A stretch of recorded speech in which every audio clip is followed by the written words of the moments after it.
The Excellency, Rector University of Muhammadiyah Kudus, Dr. Edi Susanto, Master of Health, Elvira L. Urgel, Register of Nursing, Dean School of Nursing, Central Escolar University, Philippines. The Honorable all speakers, Dr. Zainab Binti Muhammad, Faculty of Nursing, University Kebangsaan Malaysia. Jailin L. Majilla, Register of Nursing, Assistant Dean for Instruction, School of Nursing, Central Escolar University, Philippines. Islami Master of Midwifery, University of Muhammadiyah Kudus, Indonesia. The Honorable Vice Rector for Academic Affairs, Mrs. Nur Hidayah, Master of Health. The Honorable Vice Rector for Administration and Finance, Mr. Rizka Himawan, Master of Psychology. The Honorable Vice Rector for Student Affairs and Cooperation, Mrs. Ani Rosiana Masuto, Master of Nursing, Mental Health Nurse Specialist. The Dean and Vice Dean, Faculty of Midwifery, University of Muhammadiyah Kudus. The Head of Midwifery Study Program, and all participants. In the name of Lord, today we are gathering virtually in our international webinar series on midwifery in the agenda of 25th anniversary University of Muhammadiyah Kudus. On Tuesday, November 13, 2023, ceremony of international webinar series on midwifery in the agenda of 25th anniversary University of Muhammadiyah Kudus. Title: Comprehensive Collaboration to Improve Maternal and Neonatal Health Quality Service in Era 5.0. Let's start this agenda with saying Basmalah together. Bismillahirrahmanirrahim. Singing National Anthem of Indonesia Raya.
Ladies and gentlemen, the next agenda welcoming remark from Vice Rector for Academic Affairs to Mrs. Nur Hidayah, Master of Health. The time is yours.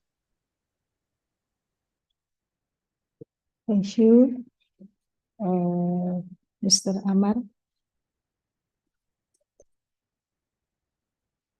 Assalamualaikum warahmatullahi wabarakatuh. Waalaikumsalam warahmatullahi wabarakatuh. Good morning, ladies and gentlemen.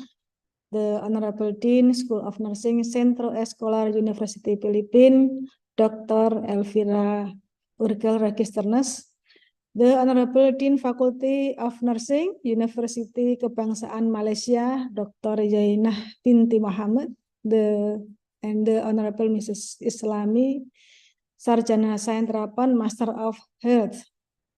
The Honorable Rector Universitas Muhammadiyah Kudus, Dr. Edi Susanto, Sarjana Keperawatan, Master of Health. The Honorable Vice Rector for Administration and Finance, Mr. Rizka Himawan, Master of Psychology. The Honorable Vice Rector for Student Affairs and Cooperation, Mrs. Ani Rosiana Masito, Master of Nursing, Mental Health Nurse Specialist, and all participants. Ladies and gentlemen, firstly, let us praise be to Allah, the Lord of the worlds, and the sequel is for those who keep their duty unto Him. Further, there will be no hostility except against wrongdoers. Secondly, salawat and salam is on the Honorable Prophet Muhammad Sallallahu Alaihi Wasallam, his family, all his disciples, and those who follow them in goodness till the day of judgment. In this very special occasion, I am pleased to welcome you to the international webinar series on nursing entitled Comprehensive Collaboration to Improve Maternal and Neonatal Health Quality Service in Era 5.0.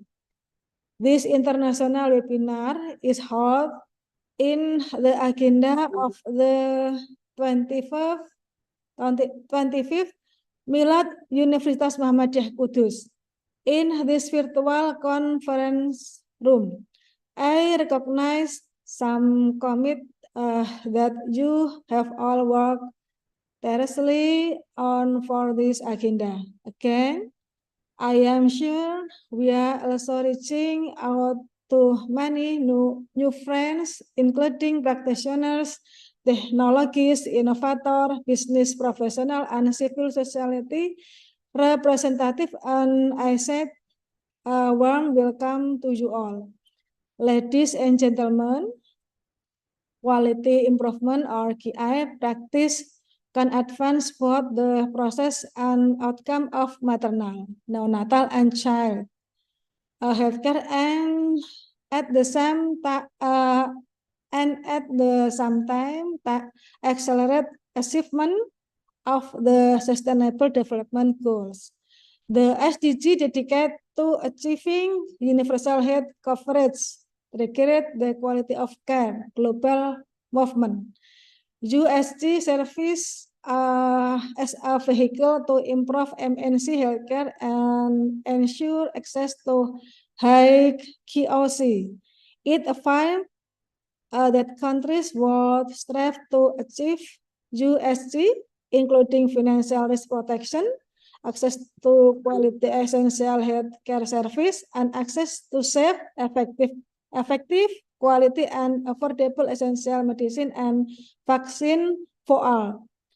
To facilitate this transition, UN agency, the World Bank, and other adopt several global initiatives. Ladies and gentlemen, I believe that by participating in this international webinar, we are in the right place and the right time.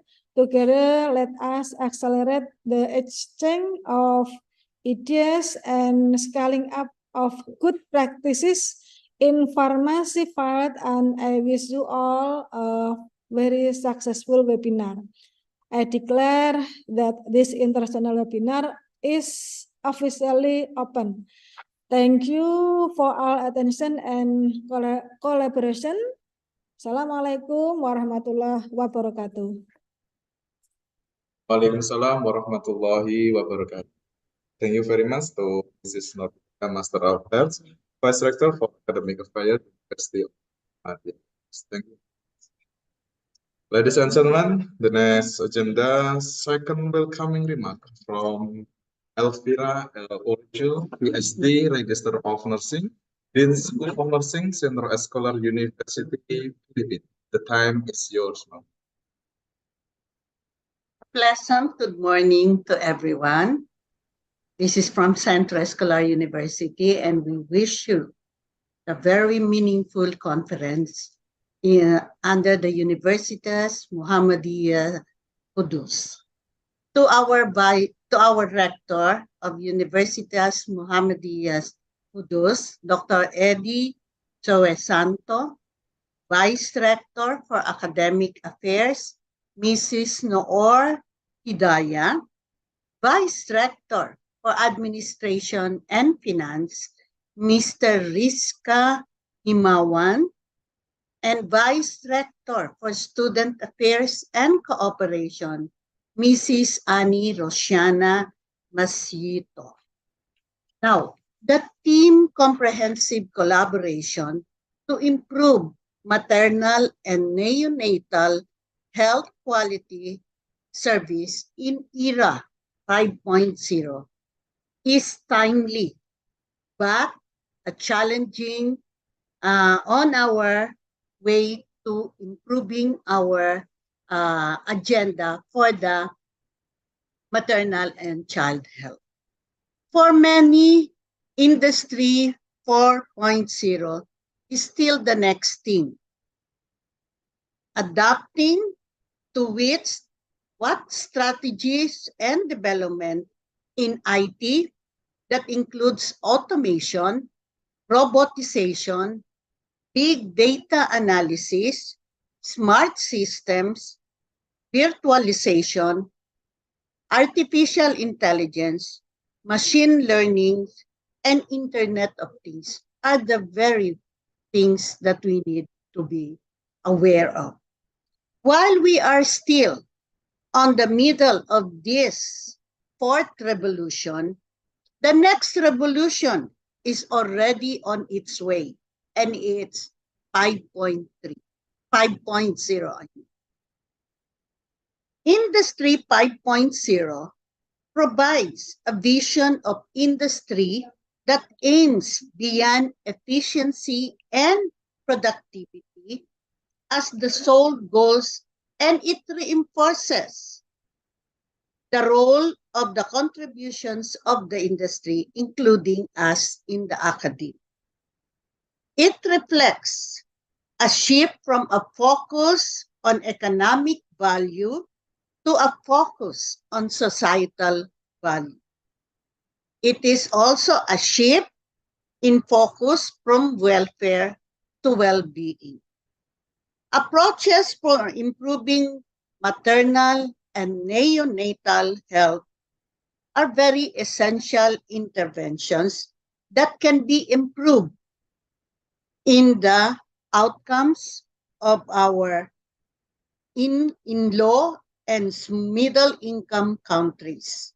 But the implementation has been very challenging and will be challenging to all of us. Industry 5.0 places a strong emphasis on the integration of human, machines, and technology, which is to be implemented successfully, which includes data security, privacy, ethical and legal issues, the need for appropriate skills and trainings for healthcare professionals. I think this conference will lead us in this discussion as it is an opportunity and challenge that will improve our maternal and neonatal health of the well-being of both mother and child. Let the objectives of this 5.3, 5.0 be such as leadership by building and strengthening mechanism for the improvement of quality care. Action is another one, to accelerate and sustain implementation of care to both mother and child. The third objective is to learn by facilitating learning, knowledge share, and generate evidence on the quality of care. But lastly, this is what we all have to hold on, accountability that would develop and strengthen and sustain our way of life in the improvement of the quality of life, both of our mothers and child. To everyone, magandang umaga from the Philippines. At San, I hope that this conference will lead us all to a very challenging aspect in our agenda for today's maternal and neonatal health during the era of 5.0. Thank you very much. Thank you. Okay, ma'am. Thank you from Dr. Elvira L. Urjo, Magister of Nursing, Dean School of Nursing, Central Scholar, University, PDP. Okay, ladies and gentlemen, those are the opening of 12 international webinar series on midwifery at University of Muhammadiyah, Kudus. That's all from me as Master of Ceremony. Let's close with saying Alhamdulillah. Alhamdulillah, Rabbil Alamin. Nasrul minallah wa dhum wa riba basiril mu'minin. Wassalamualaikum warahmatullahi wabarakatuh.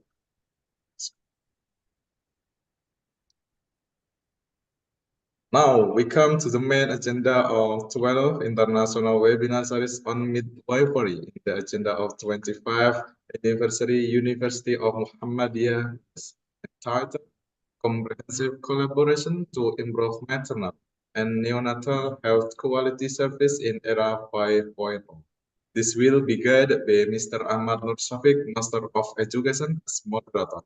The stage is yours.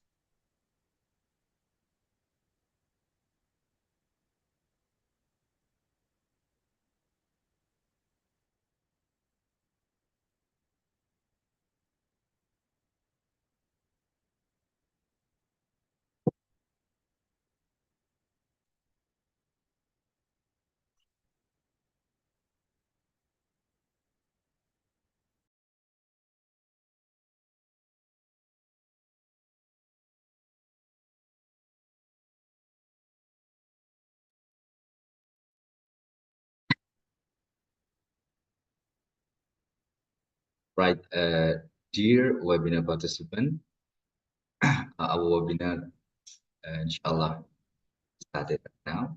Bismillahirrahmanirrahim. Assalamualaikum warahmatullahi wabarakatuh. Alhamdulillahirabbil alamin. Assalatu wassalamu ala rasulillahi ajma'in. Amma ba'd. The Honorable Director of the University, Dr. Edi Susanto, the Honorable also Vice Director 1, Dr. Candidate Nur Hidayah, and also Dr. Elvira also from the Dean of School of Nursing, Central Escola University of Philippines. I would be glad joining our today, and also our beloved speaker, Dr. Yaina Binti Muhammad. So this is the second time, Dr. Yaina, and also Dr.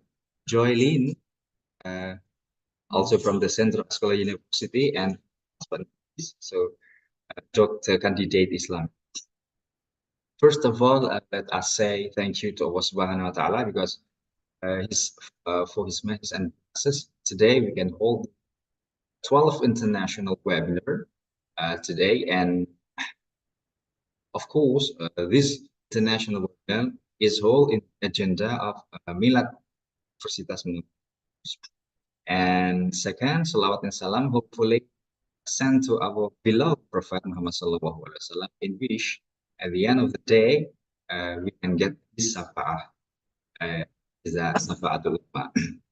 well, ladies and gentlemen, so to begin our webinar today, we know that the health of neonatal and also maternal health is really important, as stated also by Dr. F.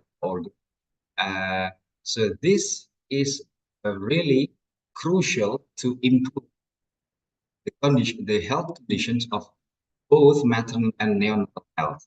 And also WHO Health Organization also pursue the standard care for both maternal and neonatal health quality service in the era of post-arrival.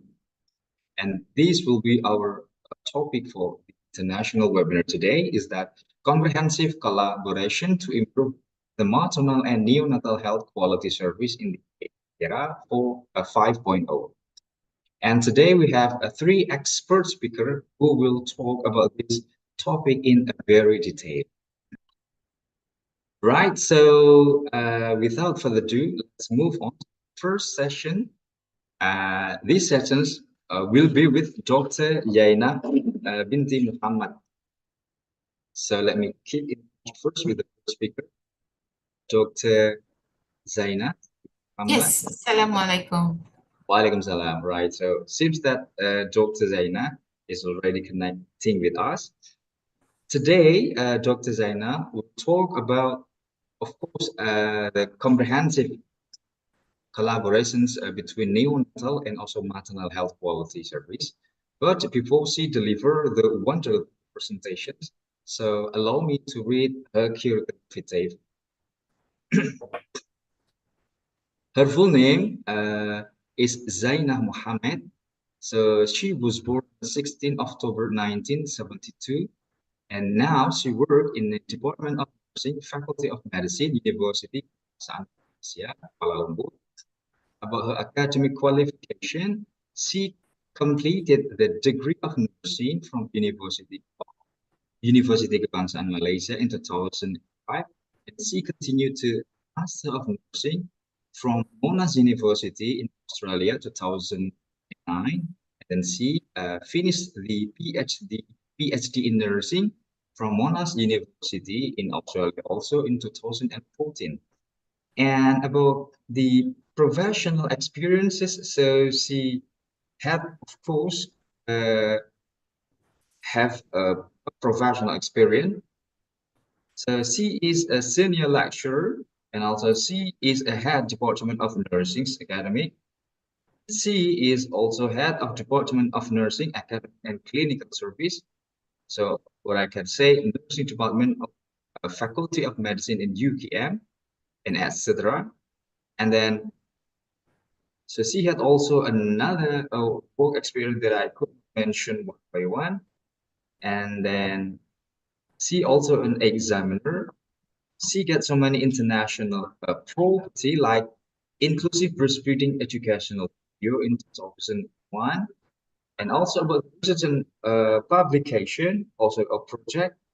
So the title is Continuous Education of Medical Team and Nursing Care for Patients with Acute Myocardial Infarction in Prognosis and Potential Secondary Complication, and etc. And then she got so many journal publications that I can mention. She also had been invited as a keynote speaker or panel presenter in so many conferences that I can mention also one by one. And to save our time, without further ado, now I let Dr. Zaina Mohammed to start presenting the presentation. Now the floor is yours, ma'am. All right. Thank you very much, Mr. Moderator, Ahmad Nur Shafiq, for the very brief introduction of me. Okay, so can I share my screen? Yes. Okay. Yes, of course, ma'am. All right.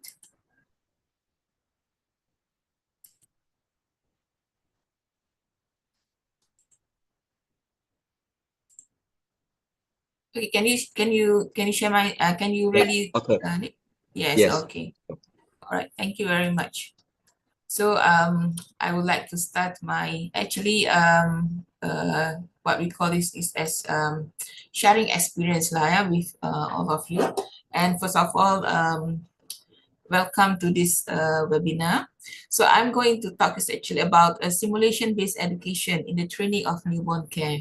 So I will share with you some of my observation and also some of my experience doing this simulation-based education. Yeah. Okay, sorry. So we start with Bismillahirrahmanirrahim. All right. Okay. So I will cover a bit of simulation-based education and also the application of simulation in teaching neonatal resuscitation program, which is the NRP, and team performance during the NRP, and also the teamwork behaviors during the NRP. Okay. All right. So just to start with the talk, so I would like to define what is actually simulation-based education. Yeah? So actually SBEs is a structured activities that represent actual or potential situation in education and practice, meaning that while you doing I think most of you is familiar with scenario, yeah, clinical scenario. So this is actually what we use in this NRP. Okay, so it's structured and it will help the trainees to understand what actually they want them to do. Okay, so these activities will allow participants to develop or enhance their knowledge, their skills, and also their attitude, because this also allow the participants, means that the trainees, to analyze and respond to realistic situations. I will explain further in the next slide what do I mean by realistic situation in a simulated environment. All right, so basically I'll share with you some example of realistic scenario that used in NRP. Yeah? So for example, we will teach them lesson by lesson, and we will give them example scenario. Like for example, a woman who is 40 weeks pregnant presents to the emergency department in labor. So she is gravida 4, para 3, and has had prenatal care throughout her pregnancy. Upon examination, the infant is crowning and delivery is imminent. Means that the trainee really need to have a quick thinking of what she or he is going to do when she or he receive this scenario. All right. So basically, this is the NRP algorithm that we use when we train our trainees, NRP trainees. Yeah. So they need to know, like for example, there are certain questions that they need to ask. Yeah. When we say that baby delivered, and then the trainee need to ask us, is the baby term? Then the facilitator will give them the answer, yes, the baby is term.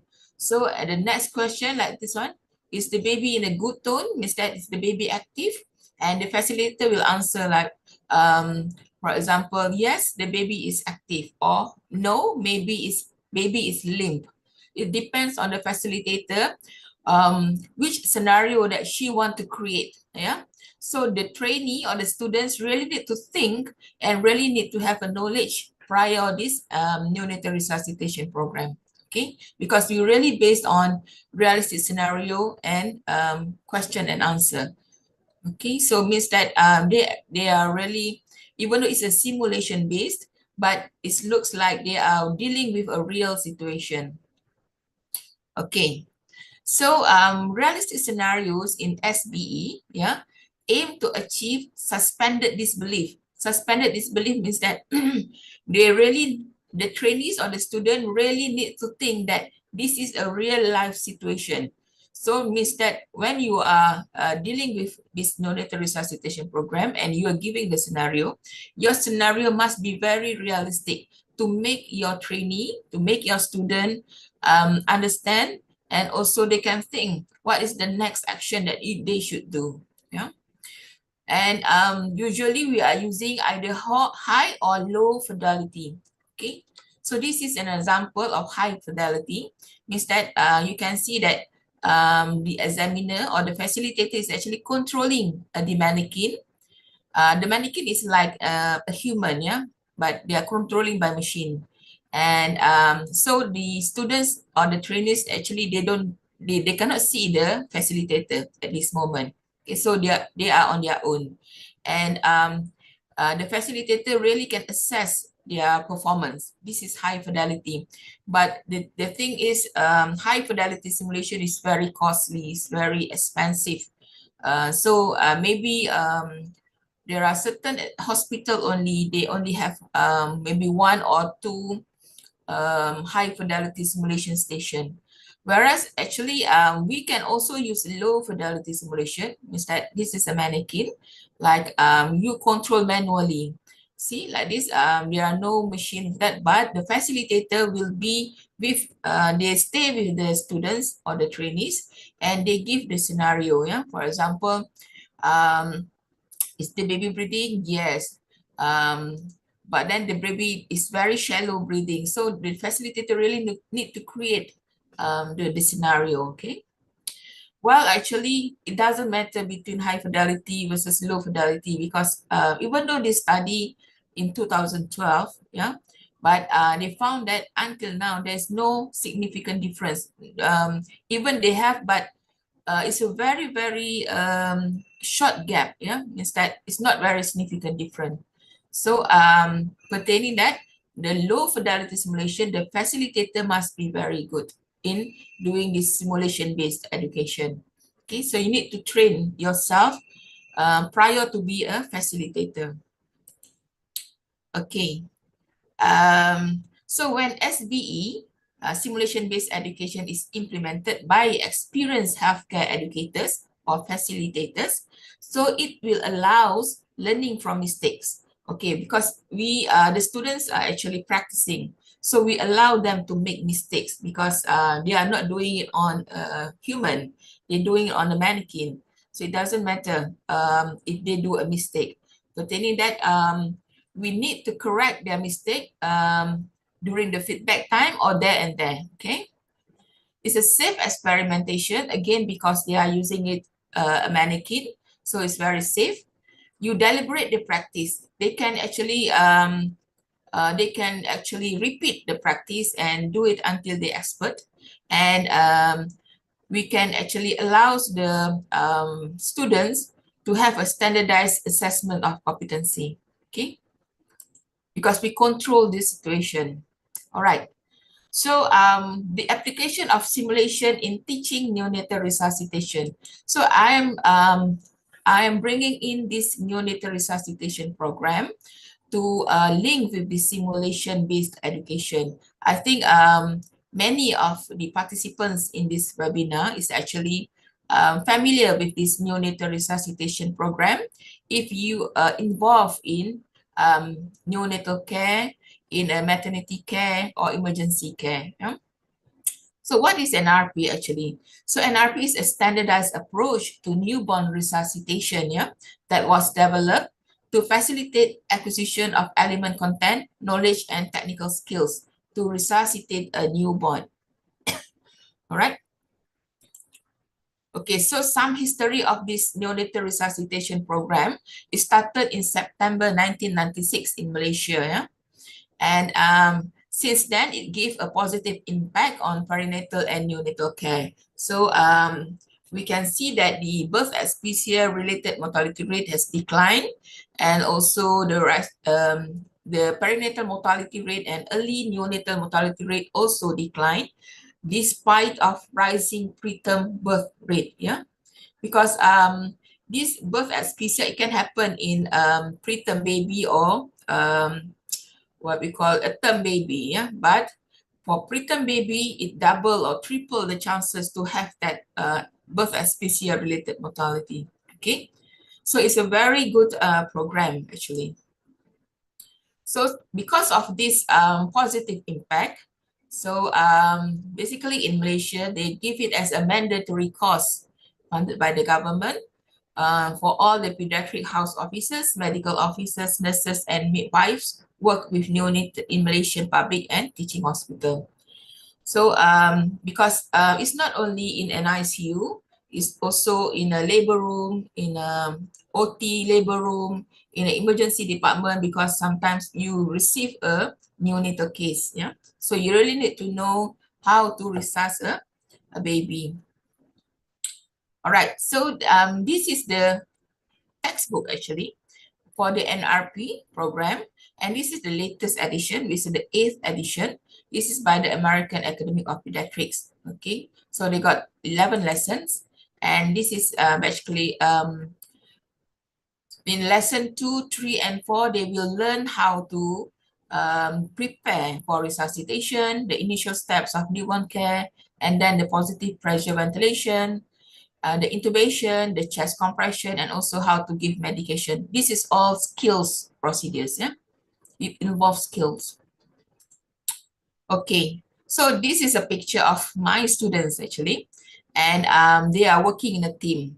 And really, NRP really required effective teamwork to make it success. Okay. All right. So in the earlier version of NRP training, it can the trainees actually they practice procedural skills on mannequins. Okay, but however, with this approach, they found that retention of knowledge and skills among the trainees reportedly lasted for only 6 months or below. Yeah, because you know, the approach need to be multiple. All right. So the latest version of NRP, integrated SBE, so it utilizes multiple learning approach. So basically, the trainee or the students, when they come to this program, to this workshop, they will do the online test first, or depends if you give them a paper test is also okay. Online test is also okay. But the objective is actually we want to know the knowledge of the trainee, of the students, with them actually read the NRP book, okay? So we want them to enter the practical session with knowledge, all right? After they pass the test, the theoretical test, then only we give them an online case-based simulations. Usually at this moment, we will show them a video, yeah? A video scenario and a video case-based simulation. Then they will have some idea of the skill part of the NRP. After these two sessions, then only we will start with practical case-based simulation, lesson by lesson. We will start with lesson 1, lesson 2, lesson 3, until lesson 7, step by step, to make sure they understand the steps and the skills. Yeah. And at the end, we will end with a mega code, means that we lump sum from lesson 1 to lesson 7, and we end up with a debriefing session. Okay, so why team performance is important in NRP? Because mastery of content and skill alone is not adequate for optimizing the outcome of resuscitation. Okay, you cannot stand alone. When you do this resuscitation, you really need a team. You really need more than one person. Okay. And then appropriate team performance is actually necessary to communicate and perform well in a high stress, time-sensitive environment, such as in the labor room and the NICU. You really need to work fast and you really need to think fast. That's why we call them is a high stress, time-sensitive environment. Okay. Okay, so I'll share with you my experience. So the participants is actually nursing and midwifery students from UKM. So all participants have taken and passed communication course. Okay, so at the end of the NRP certification process, all participants were evaluated by Mega Code. Mega Code, remember just now I mentioned that it will cover from lesson 1 to lesson 7, provided that they have already learned and practiced lesson by lesson from lesson 1 to 7. Okay, and they will be evaluated when they are a team member or if they are a team leader. Okay, all participants were given a brief introduction and then have equal opportunity to practice the NRP skill lesson by lesson after demonstration by the facilitator. So they have equal opportunity, and also they have equal opportunity to practice performing the NRP assessment as a team leader and also as a team member. Okay, it is different because when you're a team leader, you really need to instruct your team member. You really need to be knowledgeable. You really need to be very assertive. You really need to delegate your work. Okay, whereas as a team member, you just work like, for example, when the team leader assign you as a medication nurse, so you as a team member, you maybe act as a medication nurse only. But we allow them if the team leader is having a thought block. Yeah, for example, she is repeating the same mistake. So we allow the team member to give idea or to give some hint to the team leader what actually she's doing wrong. Yeah. Okay. So we create a standardized mega code scenarios. So for this particular study, we create one scenario is where emergency means that the delivery is very, the mother came to the emergency department and they have no time to prepare their equipment because the infant was born, okay? And the other two scenario means that it's already known case and they know that the mother has been pushed to labor room and delivery is going to be soon, okay? So data collection, these scenarios were video recorded while the participants is actually doing their action, yeah? Okay, so there are 7 specific teamwork behaviors that we analyze, which is how the trainees or the students actually share their information, okay? The inquiry means that if they think that they don't know what to do, they will ask, or if they think that the team leader is doing something is not correct, then we can ask also, okay? Assertion means that how you deliver, how you give a command to your team members, okay? Teaching and advising, evaluation of plans. Like say, for example, you as a team leader already evaluate the heart rate, okay? But then the heart rate is not picking up. So you need to really fast to evaluate what is the next plan. Why the medication is not working? Are there something wrong? Are there any secretion somewhere, okay? So that is evaluation of plans. And then you need to carefully observe the infant and pay attention. And also the workload management means that when you receive an information that the baby is born, okay, or a mother has been pushed to labor room with certain situation, for example, maybe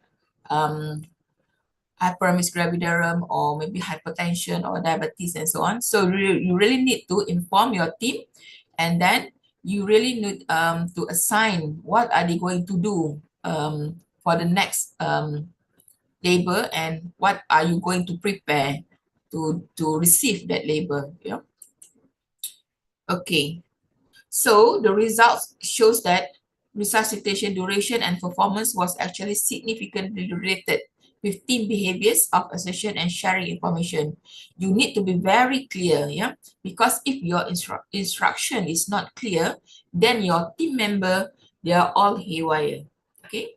And then participation in crisis type of scenario, timing of assessment, so that the follow-up just now, remember I already mentioned that your evaluation, and then type of subspecialty, okay, some the emergency medicine is given or not, yeah.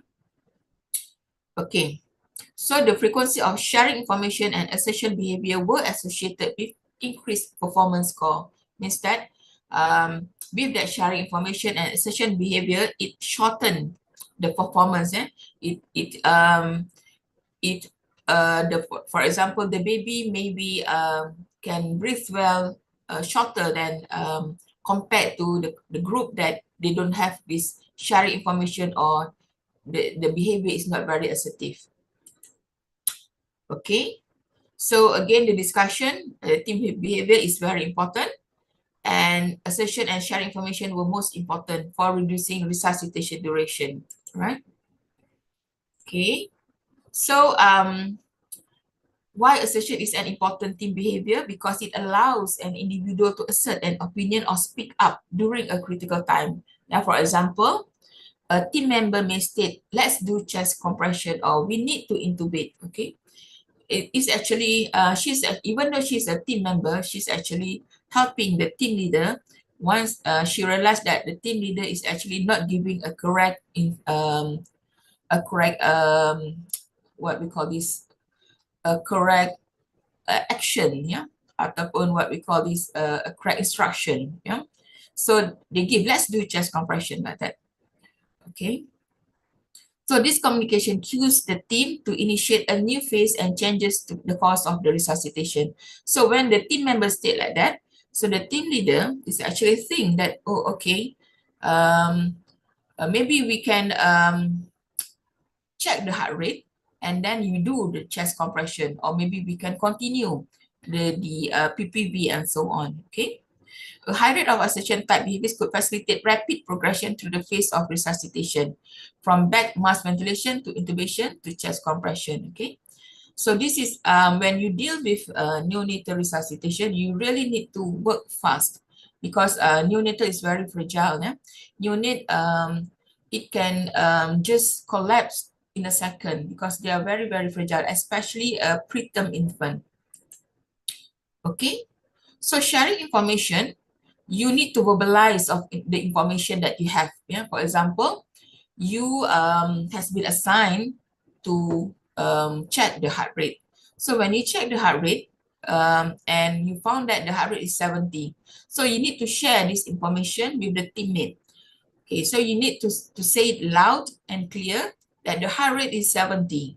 Okay, just short like that, heart rate is 70. So let the team leader think of what is the next action. Don't, as a team member, you don't say that the heart rate is 70, let's do chest compression, or let's do PPV and so on. Actually, the instruction is supposed to come from the team leader. Yeah? Okay, so efficient communication lead to rapid assessment and intervention. Okay. So the association between team behaviors, resuscitation duration, and performance cost.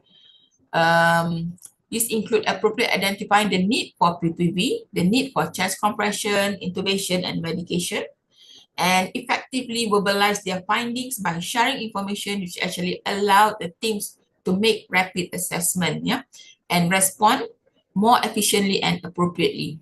This will lead to shorter duration and higher performance costs. Okay, last one, remember just now the evaluation, we take a video of the team when they do their action of neonatal resuscitation. So you need to play that video and debrief again. Yeah, debriefing means that you conducted at the end of each lesson, maybe at the end of lesson 1, maybe at the end of the mega code when you do the lesson 1 until lesson 7. And the briefing usually is under the management of a facilitator, because you really need to give feedback to your trainees or to your students. Okay. Okay, debriefing facilitates participants' critical thinking through reflective thinking. All right. So this allows facilitators and also the students, the participants, to participate in and reflect on the simulated clinical experience. They attain the feedback from the facilitators, and also feedback may come from their team members. Yeah. So this will make the person or the students to realize the mistakes and realize their strength and weakness. Okay, this is some example of debriefing question. You don't give your feedback. You ask the student first. Okay, from the video, at the end of the video session, you ask them, all right, what went well during this resuscitation? You ask them, so they will start to reflect and give you their opinion. Okay, and what is the most important issues to discuss during this debriefing? So the students will give you. At what point did you decide to use a cardiac monitor to assess the heart rate? How did that help you? Okay, when is a cardiac monitor recommended during neonatal resuscitation? This will help the students to reflect all the important cues of NRP. Okay, and what will you do differently when faced with intubation in a future scenario? So let your students or let the trainees talk and give you the input. But you as a facilitator, you will guide them and you will give your feedback later, because we don't want your feedback to actually compromise the students' emotions. Okay. Okay, so the conclusion here, teamwork behaviors such as assertion and sharing information is actually very important, but also further study really need to identify other potential behavior factors rather than what I told you before. Yeah?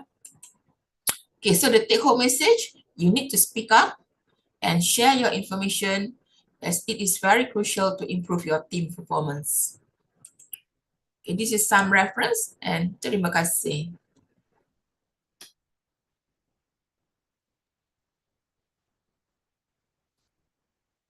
So thank you to Dr. Zaina for the wonderful presentations.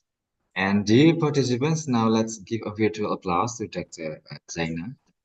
Okay, if I can conclude for the nice presentations that the teamwork or collaboration team is really effective to do, yeah, when doing like resuscitation or etc. So from the research doing by Dr. Zain, prove that teamwork or collaborations between team or between persons is really effective to do like neonatal resuscitation program or etc. But also Dr. Zain also mentioned for the further research. So we must see the other point that support the successful of neonatal care.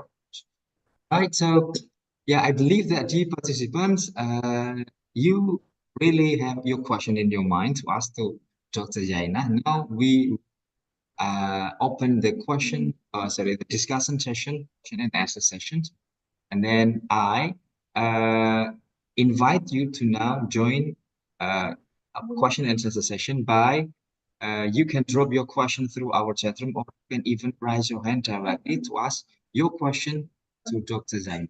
Is there any question through our chat room? Is there any participant raising hand? Okay, so we have first questions, Dr. Yaina. The question is, okay.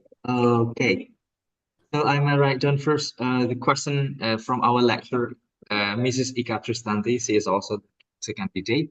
Mrs. Jaina, what we can do if participant can't practice well after many times, try the neonatal resuscitation. So that's the question from Mrs. Ika Tristanti.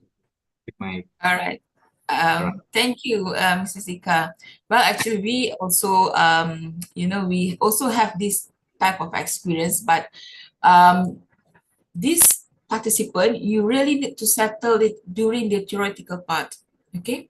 Because they really need to have that knowledge. So when they do the theoretical examination, if they fail to answer the question, so you give them another trial, okay? And you do some, you give them some input first and give them another trial. So let's say, for example, second time also, she cannot pass. So you really need to sit one-to-one with that participant and ask that participant what is actually the problem. Okay. You cannot see my picture, my photo. Okay, missing. Okay, so the next step is actually the last one, because you can see that the participant still cannot practice well. Then you sit one-to-one with the participant and really give your input to her. Which part actually you cannot understand. So when she told you which part that she is not understand, then that part only you explain and you show the the action what she need to do. So actually, usually it is effective with us. All right. I Okay. answered your question. Thank you, Dr. Zainab. Clear and detailed explanations. So hopefully to Mrs. Ika Tristanti, your question is already answered. Okay, and now we go to the next questions, Doctor. The second question is how to give education of lay caregivers of high-risk infants for discharge neonatal intensive care units. Yeah, okay. For this type of question, usually we will show and tell. We will involve a mannequin and we will teach the lay caregivers, because they are a layman. They are usually their parents, yeah, or maybe brother or sisters of that infant. So we need to make sure that we are not using a medical term. We are using a layman language, and we really need to teach them a lay caregivers level. Means that it's not very high tech. Whatever they need to do, that's it, step by step. until they understand. If you think that you want to heighten the level, then you can go, slowly, because lay caregivers, they are not familiar with medical environment. So usually we will have some session with them, and we will teach them using mannequin. That is a must.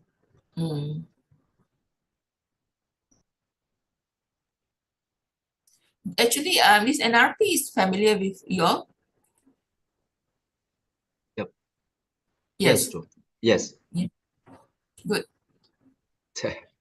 Okay, so thank you to the clear answer and explanation from Dr. Yang. Now to those who asked the questions, your question is already answered. And so third questions, the question is, simulation-based education, or ASP, is increasingly used as an education tool, learning for healthcare. Question is how to make effective assessment tool, performance and competency of individual clinicians and teams. Yeah, education tool means that maybe you are using a questionnaire, or maybe you are using some observation tool. Yeah, but from my experience, actually, I with some reference, of course, to some reading and to some expert in the field, but you really need to, even though you have a very good reference, you really need to test to your own participants. Okay, because sometimes it's not suitable for that participants, a group of participants. So sometimes you should really try and error also. Okay, you need to try, and if maybe a pilot study like that, if it's not suitable, then you need to do some amendment to this questionnaire. All right. Okay, doctor. So we can say that experience is the best teaching. So we can do trial and error to do. Yes, better because and better. even my assessment too also, I try a few times before I got it correct to the population. Okay. Yes, of course. Yeah, pilot study is important. Right. So hopefully, to those who ask a question, so your question is already done or answered by Dr. Zhang. So don't worry to try and to have error. Right. Then, do we still have another questions? Or even a dear participant, you may raise hand directly to ask your questions. Or maybe you want to share some experience and Or maybe, right. Or maybe someone wants to share the experience. So maybe now I'd like to invite a lecturer, every lecturer, if you have any things to share today. Danny.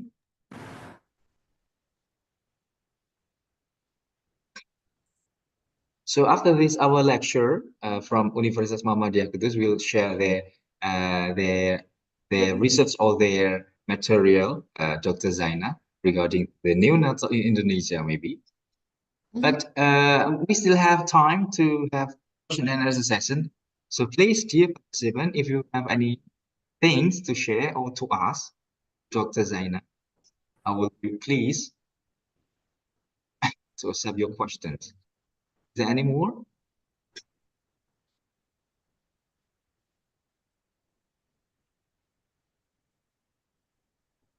No? Okay. Seems that we don't have any more questions, Dr. Zaina. And yeah, I am really glad to have Dr. Zaina today to deliver the wonderful presentation.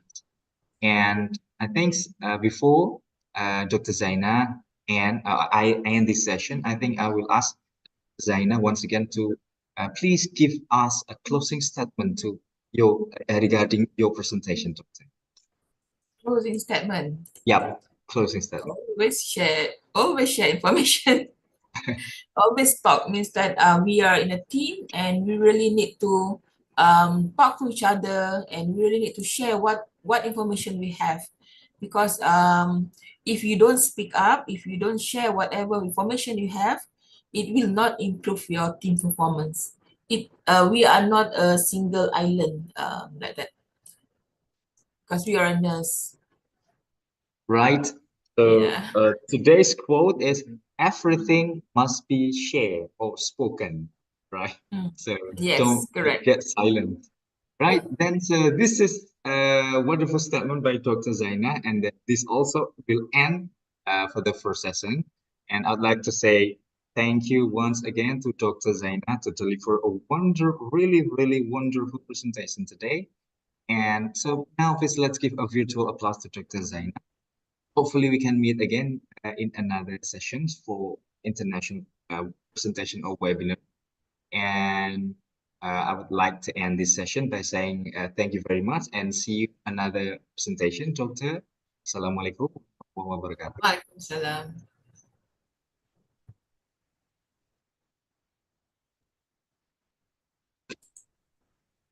Right, dear participants. So we still have another interesting session to discuss. So don't leave your international webinar. In the second session, so we also like to present about the collaborations from maternal and neonatal care. The presenter will be Mrs. Islami, Dr. Candidate Islami. And before she start the presentation, so let me start first with the Mrs. Islami. Assalamualaikum. Have you been connected with us? So have you been? So your voice, Miss Freda.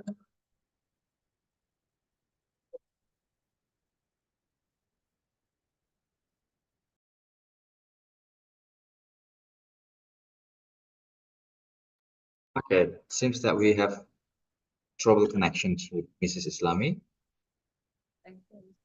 Okay, okay, got your voice. Right, so Mrs. Islami today will talk about, but before she delivers presentation, so allow me once again to read your day for you. Her full name is Islami. Now she works as a private lecturer at Universitas Muhammadiyah Kudus, and then she was born in Kudus 13 August 1981, and right. So I'd like to about her educational background. So she completed the diploma degree of midwifery in Waluya Ungaran University, and also she continued the Master of Midwifery program at Pajajaran University, Universitas Pajajaran Bandung, right? And also now she's studying a PhD degree, right then. Uh, and she got so many research articles to publish that I did mention one by one. But at least she had okay had a title with the aplikasi telemidwifery care sebagai upaya deteksi dini komplikasi nifas. And she also ever joined so many conference and also seminar and etc. So right to save our time, so I will let Miss Islami to start the presentation. The floor is now yours, ma'am. Thank you, Mr. Sofis. And thank you for all of the participants today. I want to talk about the maternal depression during pregnancy.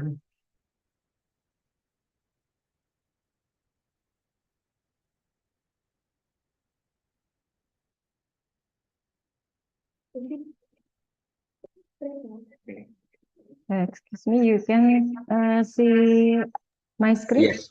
Yeah.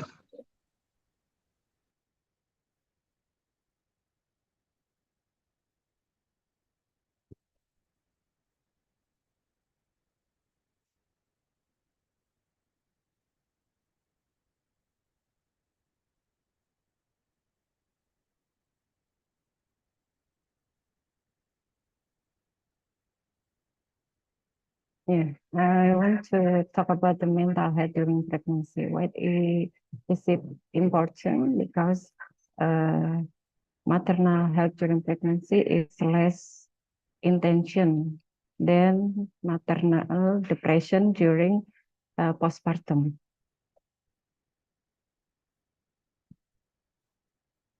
Now we check the definition of mental health. Mental health is a state of mental well-being that enables people to cope with the stresses of life, realize their abilities, learn well and work well, and contribute to their community.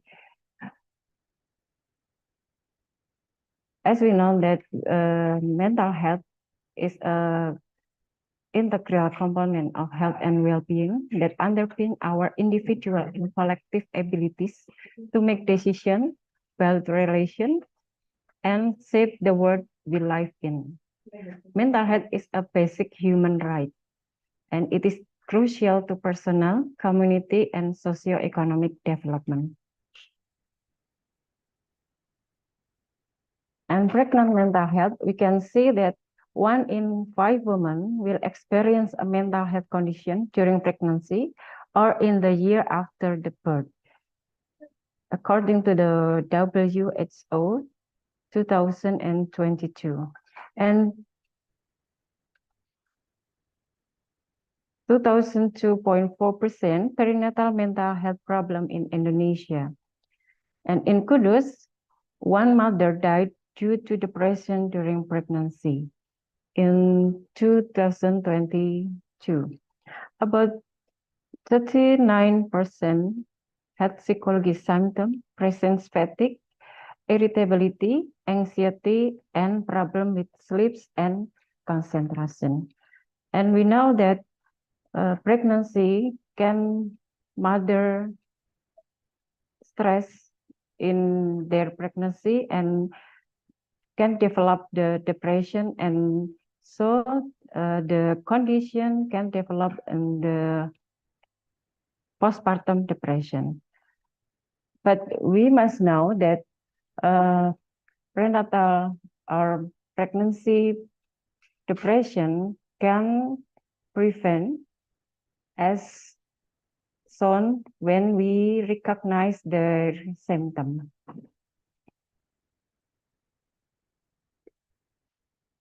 And we can identify the risk factor, what the mental health during pregnancy is adolescent pregnancy.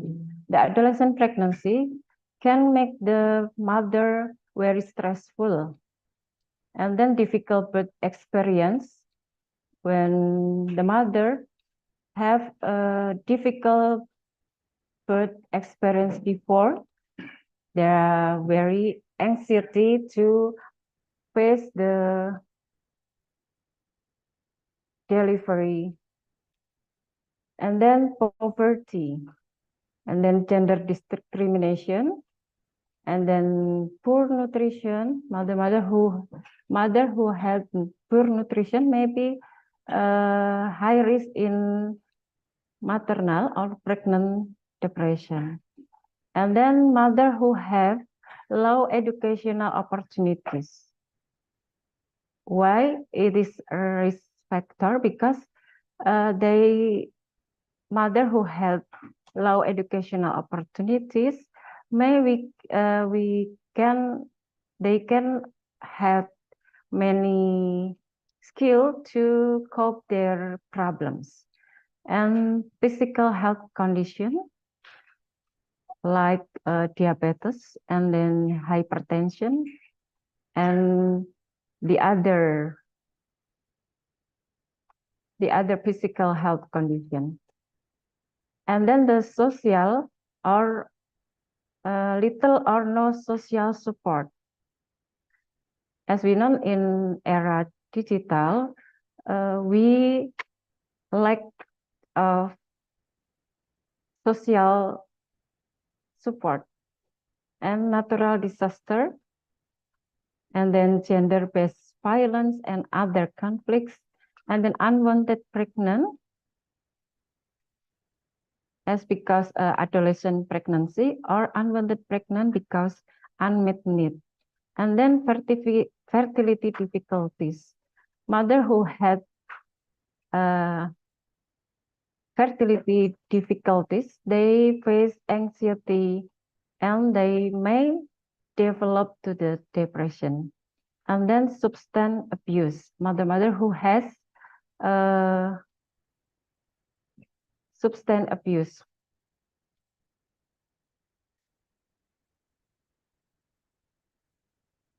We also know that every woman have a protective factor to resilience their mental health.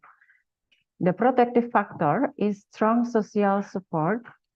It means that presence of caring family and then friends and their community.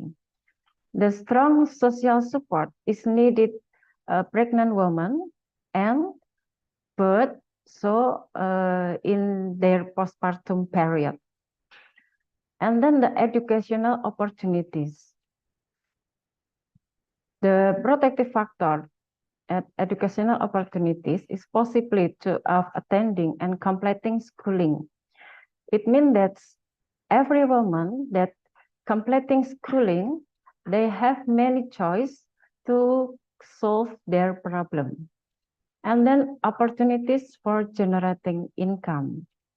It means that ability to pay for essential needs, such as for buying food or buying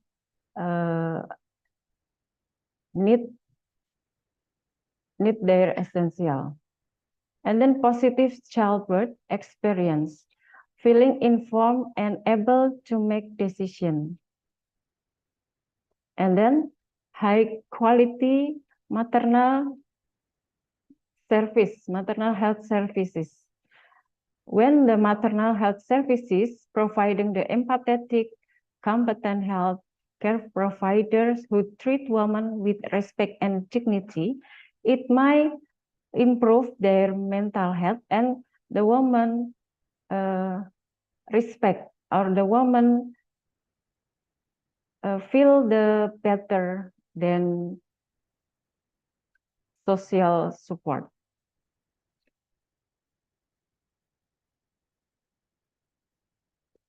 There are symptoms of maternal mental health during pregnancy. As we know, the first, she's always feeling sad, and then no pleasure in experience or activities that were in once enjoy, and then lack of energy and motivation, and then excessive of worrying, sleeping too much or too little. Maybe we can see that in first trimester in pregnancy, why she's so lazy, so want to sleeping too much and eating too much or too little. It's also we find on pregnant woman in one trimester.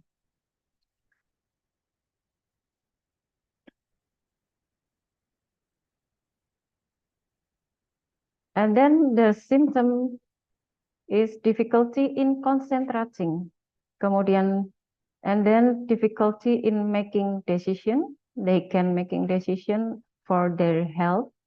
They can do what should they do, and feelings of guilt and hopelessness, and feeling that something bad is going to happen, and then non-specific body aches or pains, and feeling worthless. There are many symptoms that we can find or we can recognize from mother during pregnancy. When we can recognize this symptom, we can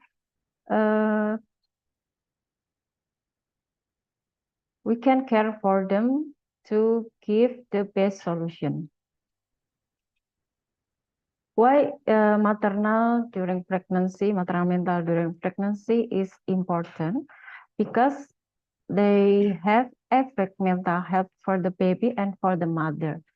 The results showed that maternal prenatal depression is positively predicted that child mental health problems include cognitive behavior in child, and then maternal childhood emotional abuse, and then predicted child behavioral and emotional problem. How we can promote and prevention?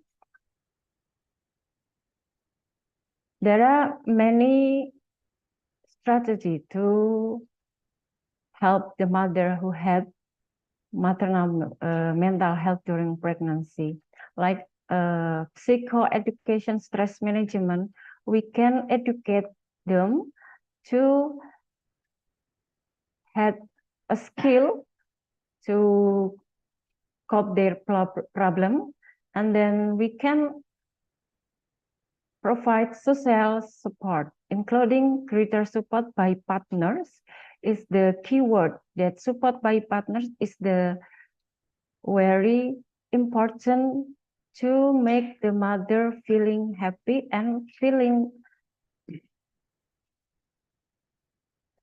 health or being health, and family members, and then promoting functioning life skill. Promoting functioning life skills such as we can educate them to have life skills such as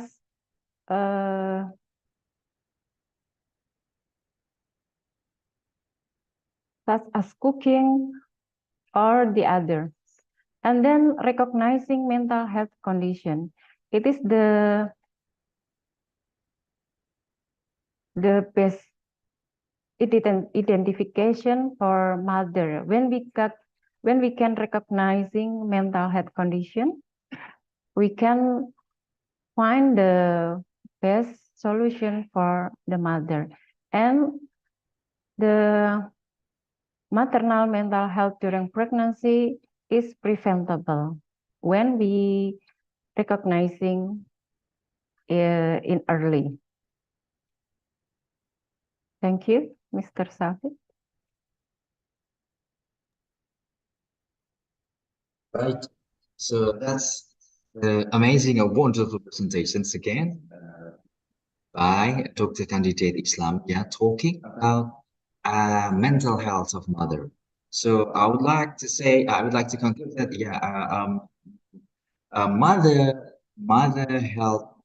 mother mental health is another issue which is really important also to be pointed that because it also affect to both of maternal or neonatal health quality.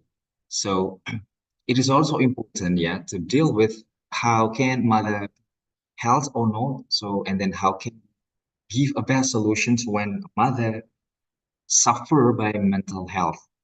So that's the amazing presentation from Islami. And then once again, so dear participant, to comprehend our understanding about the presentations from the candidate Islami, now I'd like to once again to the discussion session, question and answer session. So you may even write down your questions through our chat room, raising hand. They're likely to ask your question to Dr. Islam. Please. Is there any? Okay, so so the first question also from Mrs. Dr. Candidate. This is Islam. How to detect and prevent the mental illness on the pregnancy and postpartum period? So this is the first questions. Would you please answer that question? This is Islam. Okay. Thank you, Mrs. Ika. I think we have the same term to the topic, but Mrs. Ika focus in hypertension. I want to share about how to detect and prevent the mental illness the pregnancy and postpartum period. According in several studies, that maternal mental health during pregnancy is preventable, and we can recognize early in 1 trimester or 2 trimester or 3 trimester. So when we recognize their symptoms, like as many symptoms that I shared before, we can make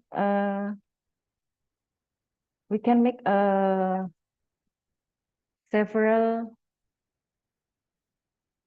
mental illness in the level moderate or mild or severe. And after we detecting or we recognize their symptom, we can give their solution, such as psychoeducation, as the Mrs. Ika Tristanti concentration, and then the cognitive behavior therapy, and then the other non-pharmacologic therapy, because we, as we know that midwife is promoting and preventive, not use pharmacological.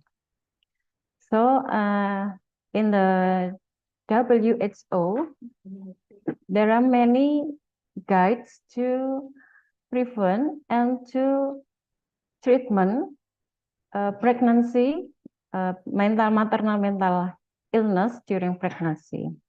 They're so completely, and I think in Indonesia or in our country had our face many challenging to apply that guidance, because we know that our culture and then our socioeconomic and then resources in our country may be limitation. So it is it's not mean that we suffer or we can do that, but we must speak up that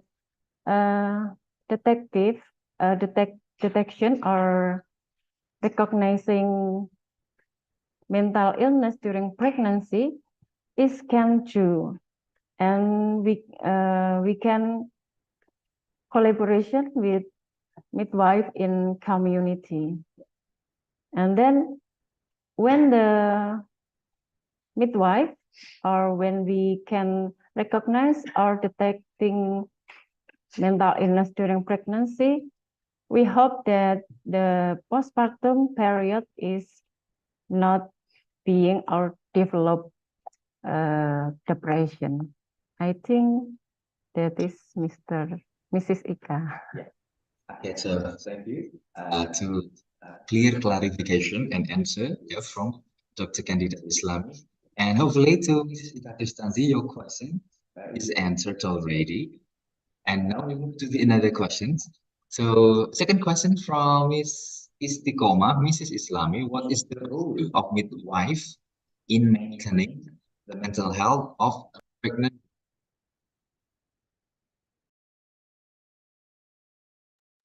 Yes, thank you, Mrs. Istiqomah. What is the role of midwife in maintaining the mental health of pregnant women? The first time is we always recognizing the symptom of mental health during pregnancy. What's the change of their behavior? And then we can give them the support as we as a midwife in the community.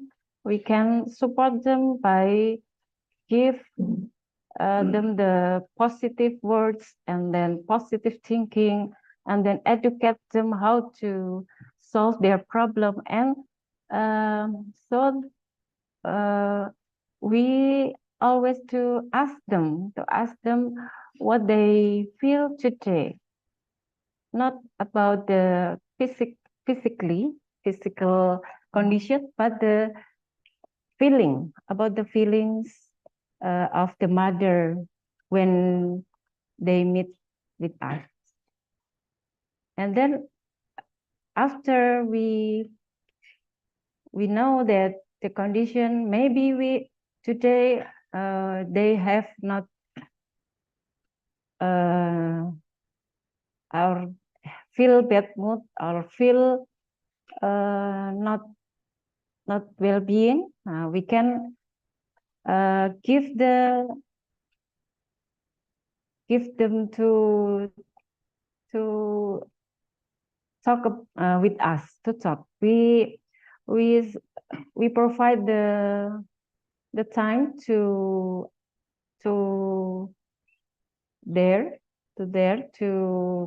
talk about their condition, not about the physical condition, but also their feeling, that we can recognize what the symptoms of their problem with mental health. And then after that, we can support them and we can educate them. I think this is Mr. Right, so thank you once again. Hopefully to those who ask questions, hopefully is your question is already answered. Yeah, so we do have many questions through Dr. Kudus Islam. Seems that the presentation is really amazing, and I would like to say that maybe this international webinars belongs to the higher and balanced participant. So we have now about 230 participants still joining for this international, and we will be really glad, and I give you very round applause for participant. And we still have another questions, Dr. Islami, and we still have time. So the questions is the questions coming from Mrs. Bani also. This is also a doctor candidate. Mrs. Islami, for your interesting topic in this digital era where the information can be accessed easily, how we can do as a midwife to maintain our patients' mental health, as we know in social media which make it. So would you please give your answer?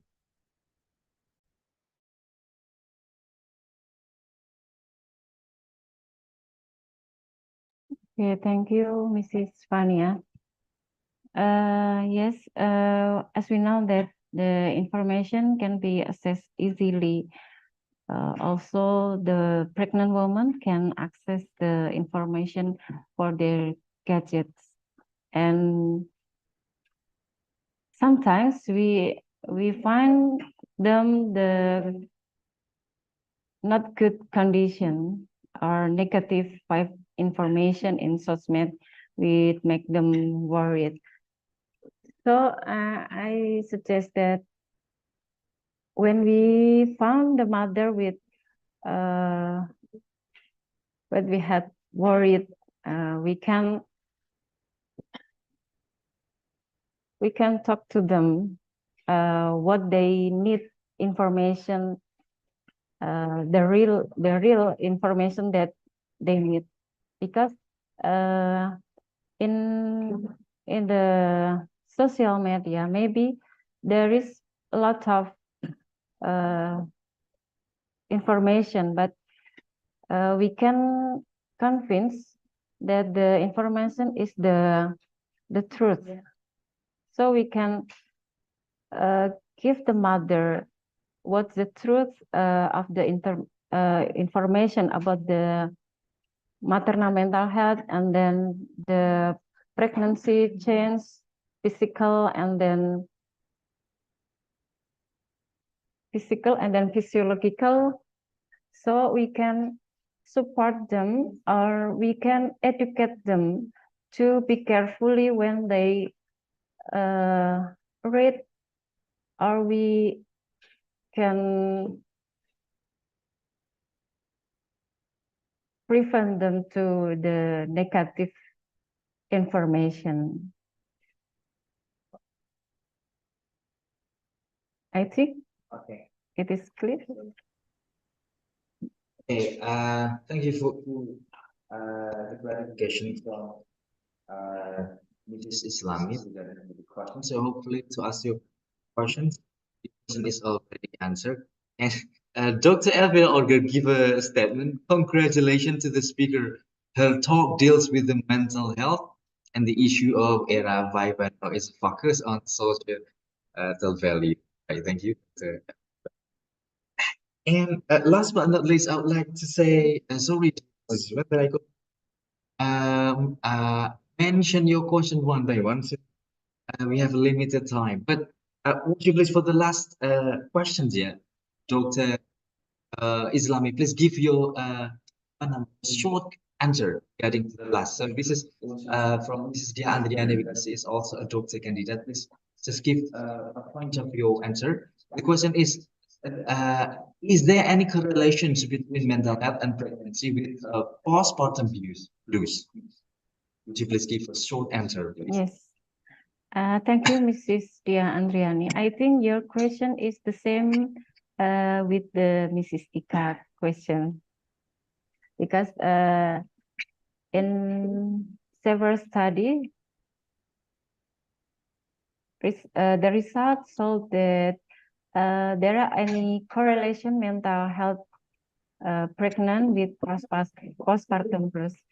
As we talked before, that depression during pregnancy is preventable, and when the depression during pregnancy or mental health during pregnancy can detect early, they can develop the postpartum blues, or before postpartum blues, they can develop the depression during pregnancy, and they can develop the postpartum blues. All right. Okay. So thank you for the clarification to question. Hopefully so your question is already answered by Dr. Islami. And this is maybe the last but not least session 2. I would like to say sorry, any questions coming, but I want time. But okay, to end this session, would you please give 1 or 2 sentence closing statement, Mrs. Islami, to end your presentation? Okay, thank you, Mr. Savik. I want to close with the statement that there is no health without mental health, and we must, we as a midwife or everyone, we can speak up. The mental health during pregnancy is very important thing to recognizing, because we can, by recognizing the symptom, we can support them, and as a family, we can educate them to giving the support, the best support for the mother during pregnancy. Thank you, Mr. Right Safik. now, last but not least, please give a virtual applause once again to Mrs. Islam for really wonderful, nice lessons.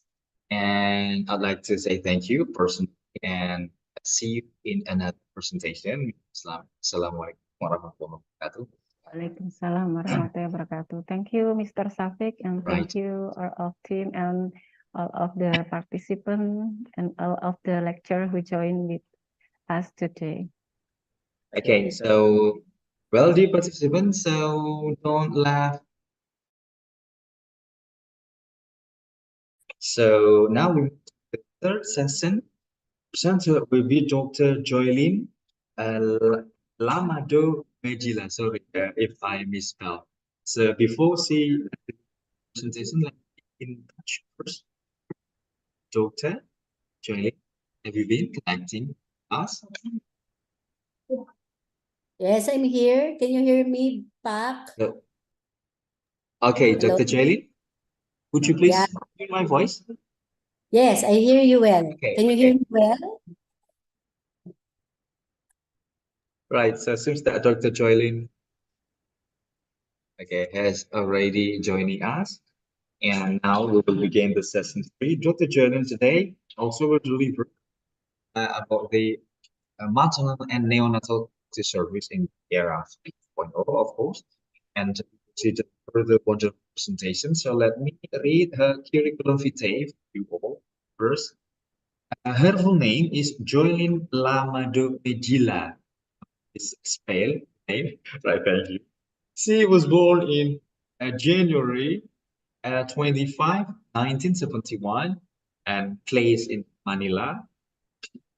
Right. So about her educational background, she completed Bachelor of Science in Nursing in Pamantasan, Lungsod, Manila, April 1992. And she continued the Masters of Art in Nursing also in Pamantasan, Lungsod, Manila. And then she finished the Doctor of Philosophy major in Educational Management at De La Salle University, Das Marinas. Right? And also about the work experience, she got many work experience that I could not mention one by one, but at least she is an assistant of the Dean for Instructions at Central Escola University, School of Nursing, Manila, Manila, April 2008 to present. And about the research and publication, she really got many publications. So the title, including the kidney transplantation and analysis of qualities of life, and also level of awareness and compliance in treatment adolescents, diabetes, and etc. She get also a special training, diabetes nurse educator by Associations of Diabetes Nurse Educators of the Philippines and Philippines Association of Diabetes Educator, and etc. Then she also had 10 so many seminars that I mentioned one by one. Right. So this is all about her. To save our time, without further ado, so I will let Dr. Joylin to begin the presentation. The floor is now yours, ma'am. Thank you, Pak. Okay. Can you see my slide, Pak? Yes. Yes, okay. So thank you for that wonderful presentation of my self. Okay, but I would like to correct Pak. I'm still trying to finish my doctoral degree in educational management. Okay, so ladies and gentlemen, esteemed guests, salamat pagi. First, I would like to extend my appreciation to the organizer for inviting me today. And I would like to congratulate the University of Muhammadiyah Kudus for this conference. It is my honor to be part of your international conference today to discuss an important subject that resonates deeply within the reality of healthcare. Our discussion today will be about the transformative landscape of era 5.0 in healthcare, focusing on the indispensable role of collaborative efforts in enhancing maternal and neonatal health. So again, thank you so much for the invitation. Okay, so here are the learning outcomes of my talk. So basically, we will be discussing how important maternal and neonatal health in achieving SDG Goal 3, no, or Sustainable Development Goal 3, and describe the role of technology in innovation and the role of critical role of collaboration, okay, in our improving maternal and neonatal health outcomes. Okay, to begin with, Sustainable Development Goal 3, focusing on good health and well-being, stands as a cornerstone in the pursuit of global prosperity and equity. Within this broad framework, specific targets aims to address maternal and neonatal health, which is a critical aspect of overall well-being.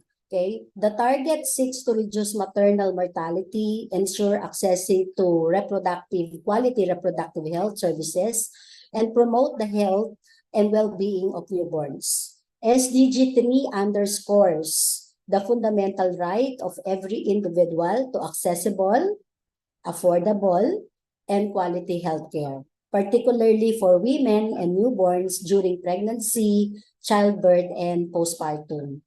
By focusing on these targets, the goal is not only to save lives, but also to enhance the quality for both mothers, okay, and their infants. Okay, so this will be the overall goal, no, for SDG 3, okay, which is to enhance the quality of life for both mother and their infants. Okay, moving forward, okay, the big question is what can we do to achieve SDG 3? Maybe all of us are wondering, okay, as healthcare providers, nurses, midwives, doctors, pharmacists, and all other healthcare providers, what can we contribute, no, to the attainment of SDG 3, which includes maternal and neonatal health? So it requires a multifaceted approaches involving increasing investment, okay, improve healthcare infrastructure, strengthen health system, enhance education and awareness, okay, and okay, about maternal and neonatal health issues. And I think we should applaud, okay, Muhammadiyah Kudus, you know, for doing this international conference, because one way or another, no, it will enhance education and awareness, no, on how we can improve, no, maternal and neonatal health. Okay, and in addition, a collaborative and sustained commitment for governments, international organizations, civil society, and the private sector can join together, no, and prioritize maternal and neonatal health, ensuring universal access to quality healthcare and addressing the underlying socioeconomic determinants. The global community, no, like us, Philippines and Indonesia, can make significant strides or effort toward achieving SDG 3 and securing a healthier and more equitable future for all. Okay, now the very big question is, okay, what do we need to do? Okay, what do we need to do? So altogether, I put the idea provided by your school, no, that we need interprofessional collaborations, okay, in harnessing the benefits of the new technologies and innovations offered by ERA 5.0. Okay, and with one goal in mind, that is to improve maternal and neonatal health services and programs, no, in both countries and of course in other countries as well. So moving forward, we will be discussing how we will, no, use interprofessional collaboration in the environment, no, ERA 5.0. Now, let us traverse into the discussion of ERA 5.0 in healthcare. Okay, so this era characterized by technological, okay, integration, okay, and collaborative practices hold immense promise for transforming maternal and neonatal health services. I think you will all agree that if we will maximize, no, utilize available technologies, innovations, healthcare, okay, that can really improve our programs and services provided to our mother and, okay, newborn. ERA 5.0 signifies a monumental shift in healthcare, paralleled by the convergence of cutting-edge technologies, innovation, and collaborative practices. It is characterized by integration of artificial intelligence or AI, big data, robotics, telemedicine, and personalized medicine. This era marks a departure from traditional healthcare models, embracing a dynamic, patient-centric approach that prioritizes preventive care, precision medicine, and holistic well-being. Okay, era 5.0 also goes one step further from what we have today. Okay, so we have today 4.0, the digitalization. Okay, but since we are talking era 5.0, okay, what does it mean? Okay, so what is it actually? Okay, so just to summarize, no, into words, okay, 5.0 talks about holistic approach. Industry 5.0 puts the human back into the loop. Workers will work hand in hand with artificial intelligence. The machine will automate repetitive and dangerous tasks while allowing human to be creative. So that's the idea of Industry 5.0 or Society 5.0. There is already now the intertwined relationship between the correct use of technologies, okay, and human will be a part of it, okay? And 5.0 also take care of the planet. So if we would see all technologies and innovations being developed outside of healthcare, you would realize that it also protects our planet. Okay.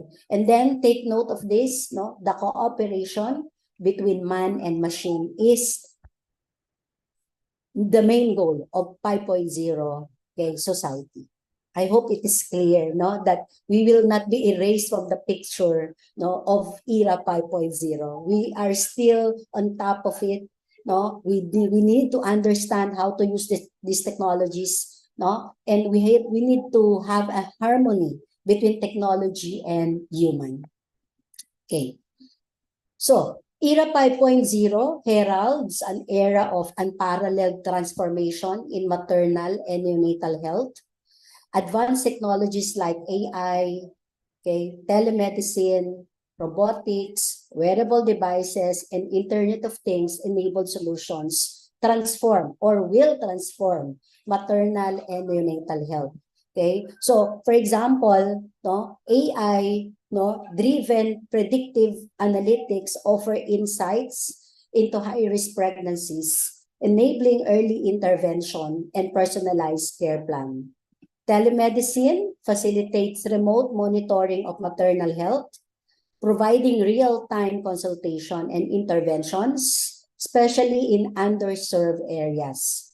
Okay, robotics assists in complicated surgeries, reducing risk and enhancing precision. And lastly, wearable devices and Internet of Things enable solutions track maternal health parameters and fetal development, empowering expectant mothers with actionable insights. So these are only some of the examples of technologies and innovations that we will be expecting, no, in era 5.0. Actually, no, I think in both Indonesia and Philippines during the pandemic, we really have utilized, no, maximized telemedicine, no, during the pandemic, wherein people are need to stay at home, but we need to reach out or consult to our healthcare provider. No, we both use, no, both countries use telemedicine. Moreover, okay, collaborative platforms and shared databases facilitate seamless coordination among healthcare providers. So I think when we maximize these technologies, platforms, and databases, different healthcare providers can have a very effective and efficient coordination among us. This integration allows for comprehensive care plans where obstetricians, midwives, pediatricians, nurses, and other specialists can collaborate, ensuring continuity of care throughout the maternal and neonatal journey. Okay, and lastly, interdisciplinary communication. Okay, we can use technology for our communication among different disciplines to foster collective decision making, okay, wherein everyone decides, okay, optimizing outcomes and improving the overall patient experience. Okay, so this will be the benefit of ERA 5.0 in transforming maternal and neonatal health services. Okay, next we proceed with interprofessional collaboration in maternal and neonatal health. Okay, this concept, okay, is actually a synergy, okay, a synergy between nurses, midwives, doctors, pediatricians, and various healthcare stakeholders is very important in interprofessional collaboration. Collaborative care models foster holistic approach, optimizing outcomes for mothers and newborns.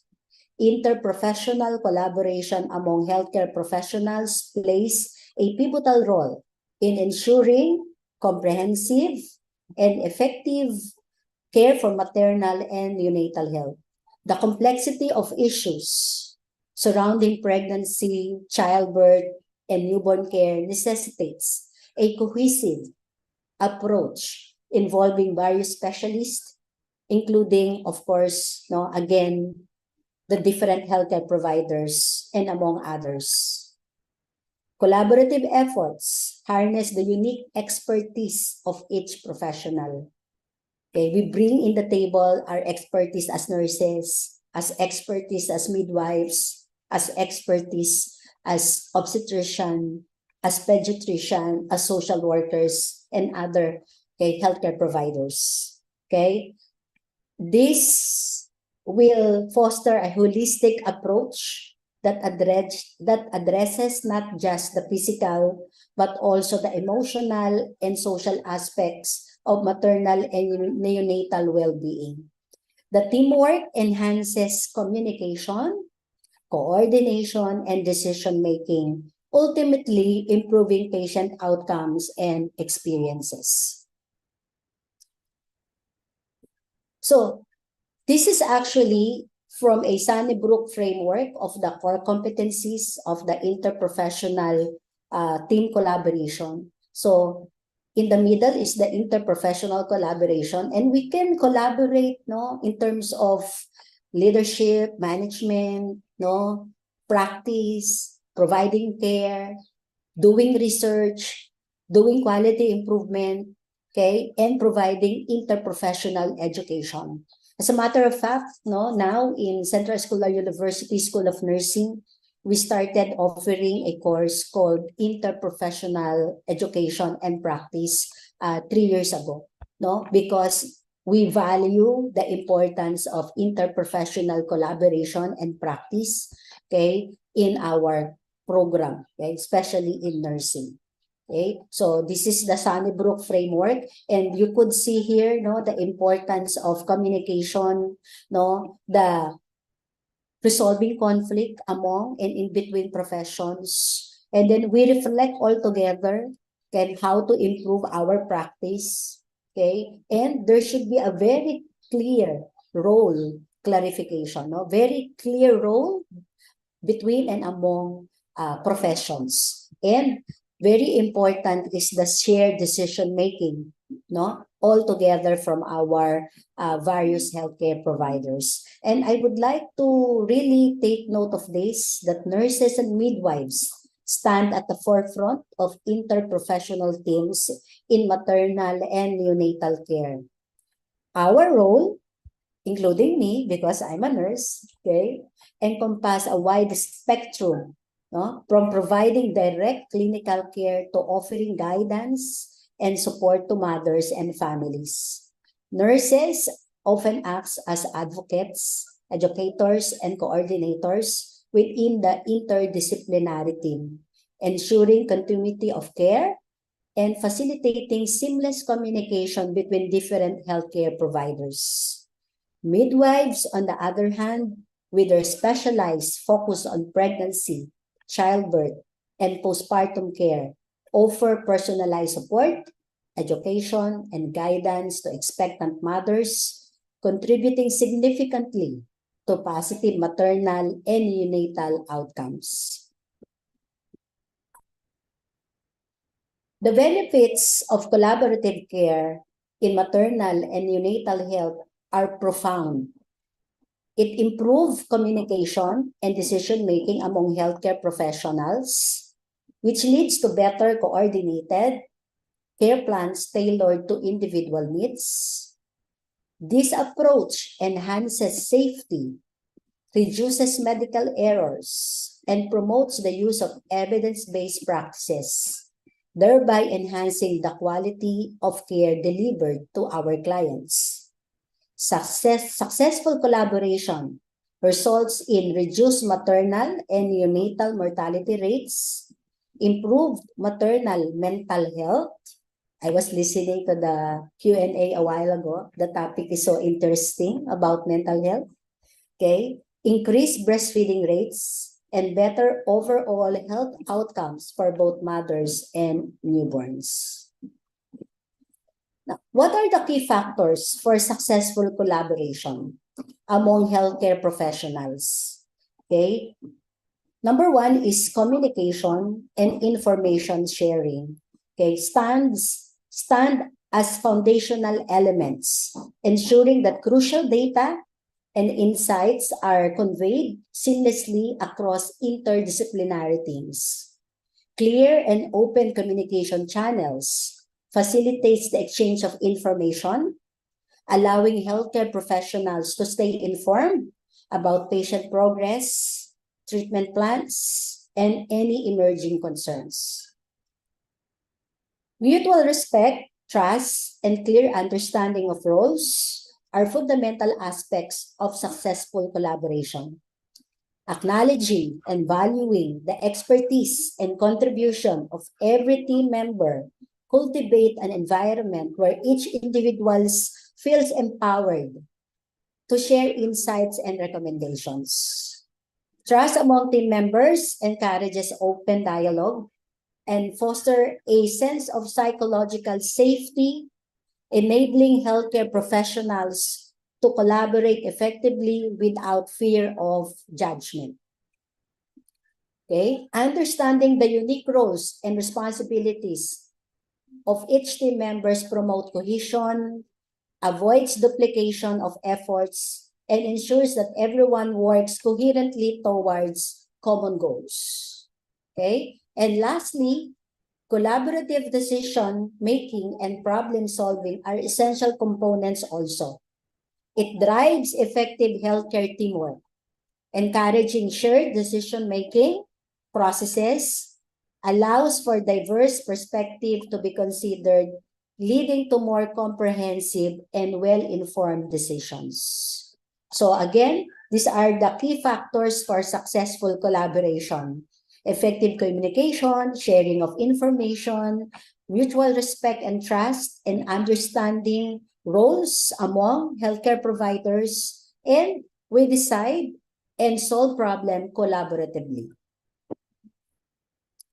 Okay, now, since I am from the Philippines, I would like to share some successful collaborative efforts in maternal and neonatal health, okay, that have made substantial impacts, okay, in our maternal and neonatal services in the Philippines. So, one of the examples that I would like to share would be our PhilHealth, the Philippine Health Insurance Corporation, or PhilHealth, and the Department of Health collaborative initiatives. Okay, they partnered to implement various programs aimed at improving maternal and neonatal health. One such initiative is the No Balance Billing Policy. Okay, No Balance Billing Policy, ensuring that pregnant women and newborns receive essential maternal and neonatal services without incurring out-of-pocket expenses. Okay, that's why it's called no balance billing. So the client, the mother, would not need to use their own money to pay for their services. Okay, this collaborative effort has significantly increased the utilization of maternal and child health services across the country. So that is between PhilHealth and other Department of Health collaborative initiatives. Another example that I would like to share is the integrated midwifery model in rural communities in the Philippines. Okay, the Philippines, okay, has employed an integral midwifery model where midwives work collaboratively with healthcare professionals and community health workers, or we call it barangay health workers, to provide comprehensive care to pregnant women and newborns in rural areas. This approach emphasized teamwork, knowledge sharing, and coordination among different healthcare providers, resulting in improved access to skilled birth attendants, okay, antenatal care, postpartum support, consequently reducing maternal and neonatal mortality rates in these underserved communities. So in this particular example, our midwives play a very critical role in the provision of comprehensive care to pregnant women and newborns in rural areas. Okay, and another thing is the partnership for community-based health program. Okay, so several non-government organizations, okay, and local government units in the Philippines have forged partnership to implement community-based health programs focusing on maternal and neonatal health. These initiatives involve collaboration between healthcare providers, community leaders, and volunteers to deliver education, prenatal care, essential services to pregnant women and newborns in remote and marginalized areas. These collaborations have led to increased awareness, improved healthcare seeking behavior. Okay, mother tend to ask questions.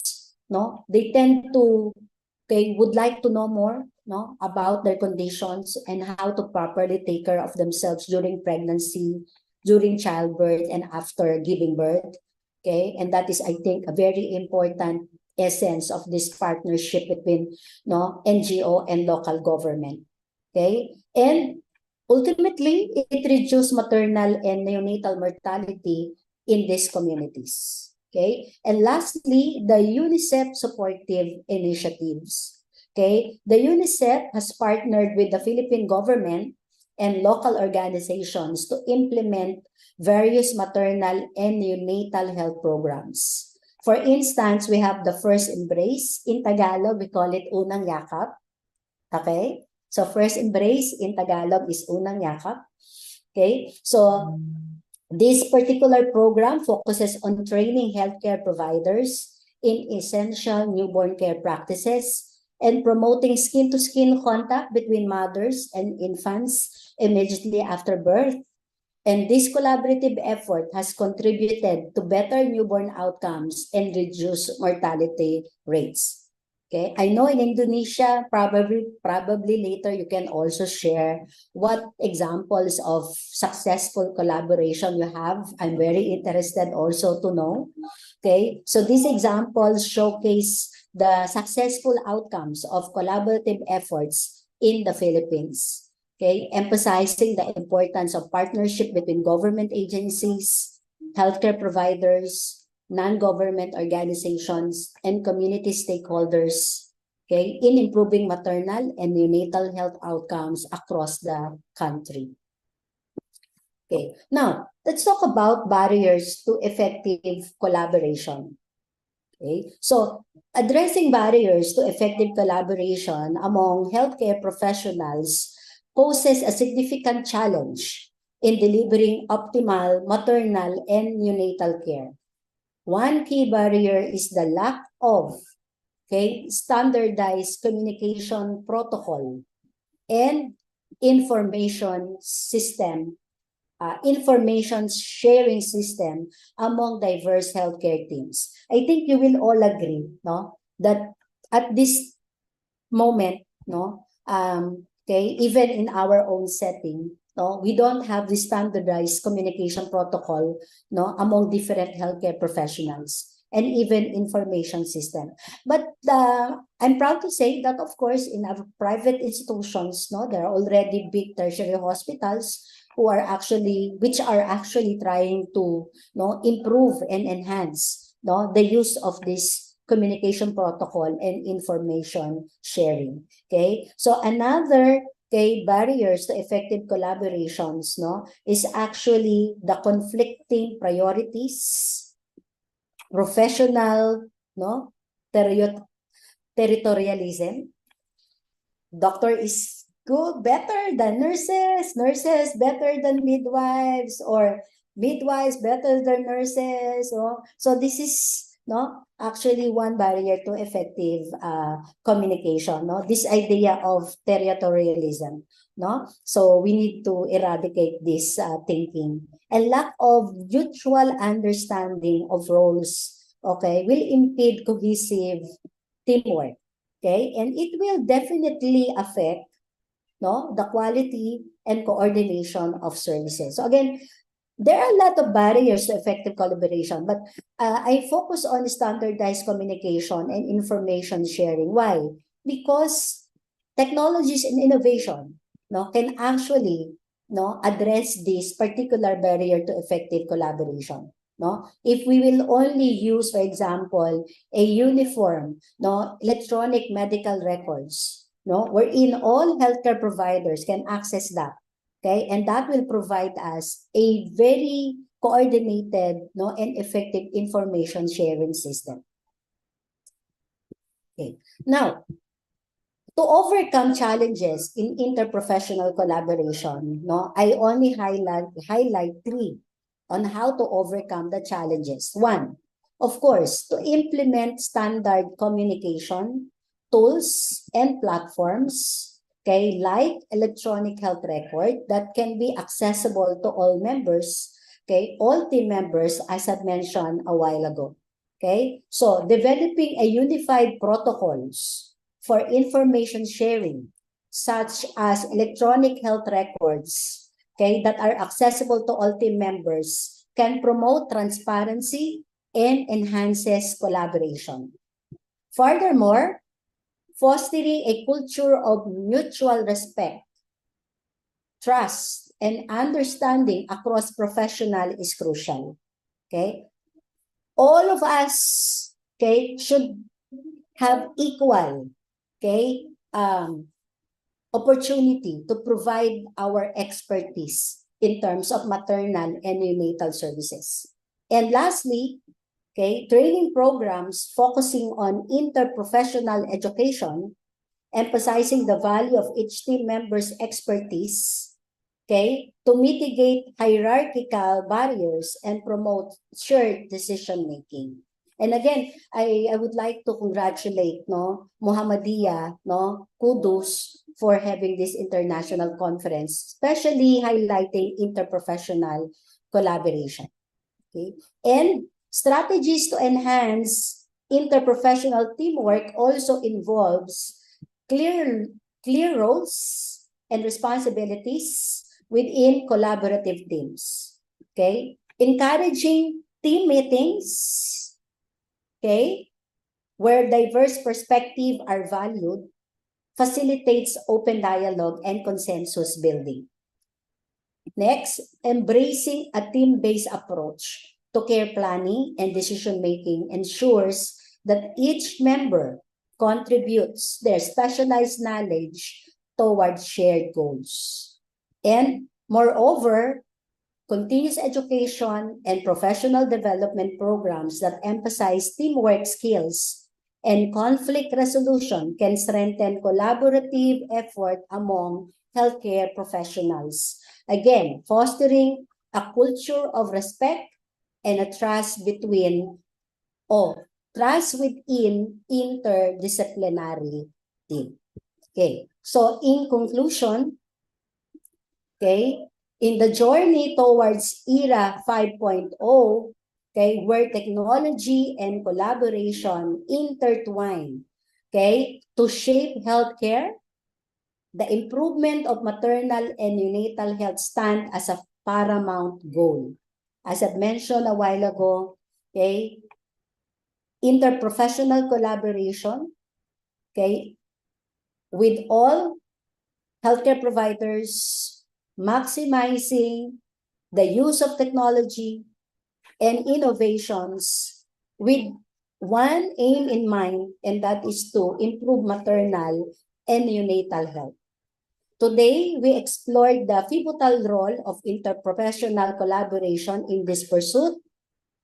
Key points emphasize the need for seamless communication, mutual respect, and collaborative decision-making among healthcare professionals to address the complexities of maternal and neonatal care as we advance into this era, harnessing technology, standardized communication system, and shared commitment to comprehensive care will be instrumental in promoting, improving outcomes for mothers and newborns.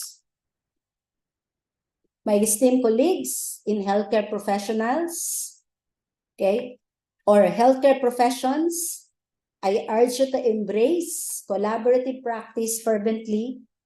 Let us pledge to implement effective interprofessional collaboration while using the various technology, innovation in the so-called era 5.0 for the betterment of maternal and neonatal health.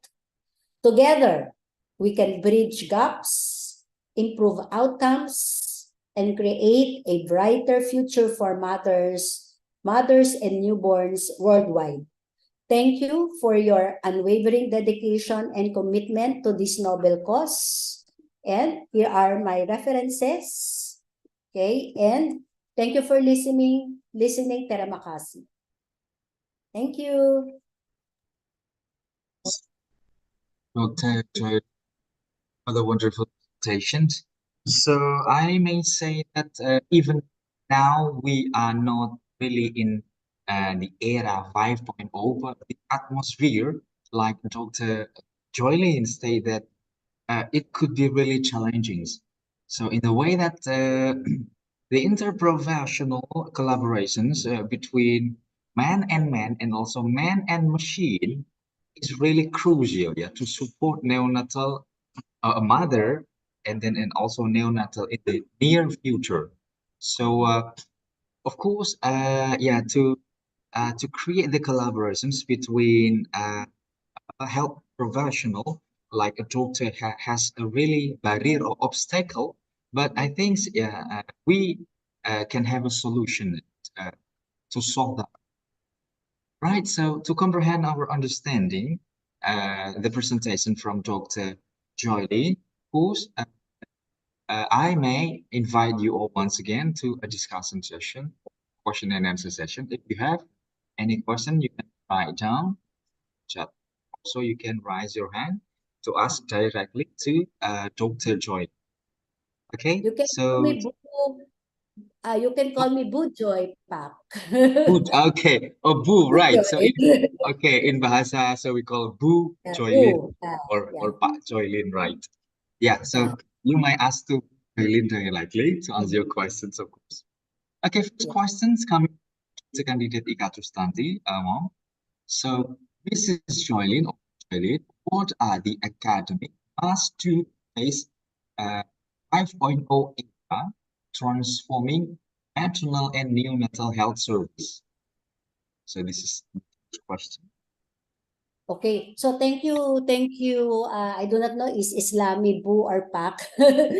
Thank you for the question. So the question is how to advance our understanding or knowledge of interprofessional collaboration, no, to explore the barriers and benefits, no, in implementing IPC. Okay, in maternity services. I think first and foremost, I would like to very clear on this, no, that we need to have a very good understanding of what will be the specific roles of each okay, professions. Okay, what midwives bring into the maternity services, what nurses will bring, what doctors will bring, no, what pharmacists will bring. So there should be a very, very clear, no, roles identification. And next to that is that if we understood already our role, no, there should be a mutual respect, okay, and understanding that we are all equal in terms of the provision of care to our client. Okay, remember the one I told you, that the idea of I'm better than you, diba? I'm good at this, you are not good at that. We should remove that frame of mind that's very, very not into collaborative practice, okay? Because there should be mutual respect of our expertise, no? There should be a mutual understanding of what we can actually contribute, no, to the treatment plan of our patient. So I think that's very, very important, no, to explore the barrier in terms of mutual respect, communication, and all, no. And another thing is that, okay, when we try to explore the barriers and the benefits, no, we should always think of the idea that there are really a lot of benefits and advantages of as different healthcare providers working together, no, in ensuring that we provide the best, safe, and quality maternity services to our clients. I hope I did answer the question, Pak.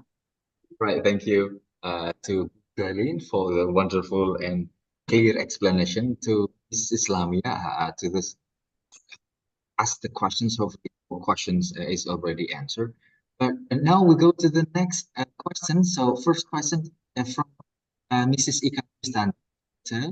The question is, what academic must do to fix era 5.0 transforming maternal and neonatal health service? So I the question, think I answered that already. okay, all right. There is one question here, Pak, how to improve or prevent medical errors, no, from our clinicians. From is Islamic a male name or a female name? This is A female name. okay. Is it a All female right. name? Then second question. Okay. So to answer this, no, how to improve quality health services and can prevent, I think because our topic now is era 5.0, no? Yes, Pak, I agree with you when you say we are not yet in society 5.0 or era 5.0. We are still on 4.0, but still there are a lot of technologies and innovations that are actually available already, no, that we could use, no, to develop the quality of health services. Like for example, Pak, I would like to emphasize the use of electronic medical records. Okay, as I mentioned a while ago, EMR or electronic medical records, if that is available, no, that can provide a seamless coordination and communication, no, among all healthcare providers. No, we can see what the doctor's orders are. We can see what are the nurses are doing to the patient. We could see what the midwives are doing to the same patient. We could see what the social workers are doing to our patients. So if we have a very efficient electronic medical records, I think that can improve the quality of health services that we have. Of course, if we can afford wearable devices, diba? Like smartwatch, smartphone, and other things, of course, that can improve also health services. Okay, but of course, not all people, especially in the underserved communities, have these smartphones and smartwatches or wearable devices. But I would like to highlight also, Pak, the use of telemedicine. I think telemedicine, no, way back 2011, even before pandemic, okay, in United States of America and in Canada, okay, they have used telemedicine before pandemic. And it has shown now that it improves health services. Okay. And what about medical errors, for clinicians? I know, medical errors are, okay, time immemorial problem in the healthcare. Okay. I think even in Indonesia, you have seen so much measures, to lower or prevent medical errors. But again, let us maximize available technology in preventing medical errors. Like, for example, I give you an example. I have seen this in North America, in Canada, and United States. Okay, they have this, of course, a cabinet, wherein all the medications are there for the patients, and it only opens only the time during the time that the medication will be used by the patient. So you only get that particular medications for that patients. Okay. Another thing that I have seen also is that they have this scanner that scan the bracelet of the patient, and that will give them information as to the name of the patient, the birthday of the patient, okay, and other identifier that they need to make sure that the medications are given to the right patient, okay, and it will show to their equipment whether that particular medication is really intended for that particular patient. I think these are only examples of how we can use technology to prevent medical errors. Thank you for the question. On your answer, so hopefully to Islami, your question is already answered. And we still have one or two more questions, if any. Still have. So you might raise hand directly to answer your questions, or you may write down your question through our chat.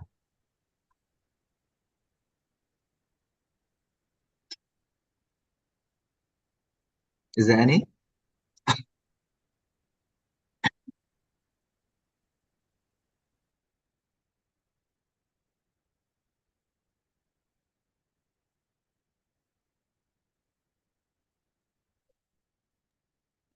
Okay, we still wait if any. If no, so yeah, I would like to point out the presentation that, of course, the presence of digitalization, so the use of machine is really beneficial or useful to a health provider, to support the maternal and neonatal health quality.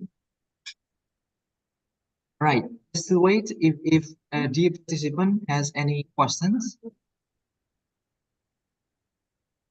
And then also the Dr. Joylin also point out the superiority of the healthcare is the problematic issue that every single healthcare do not force their professional, meaning that a doctor must be better than nurse, and the nurse must be better than another. So it is, yeah, like a problematic, or it can be a barrier to Right.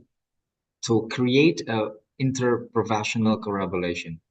And is there any? Right. So, okay, so if there is no more questions, so I'd like to once again ask to Joylin or Dr. Joylin to please give your best close statement regarding the presentation.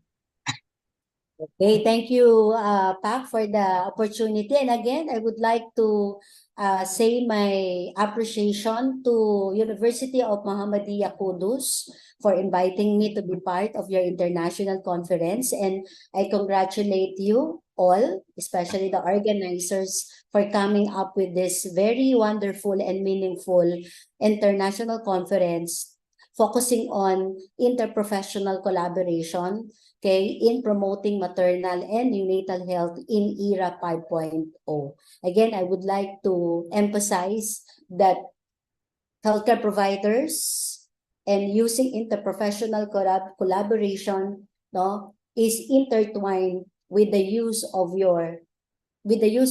advanced technologies and innovations in era 5.0. And again, our center of attention should be only one thing, and that is to promote outcomes for maternal and neonatal health services.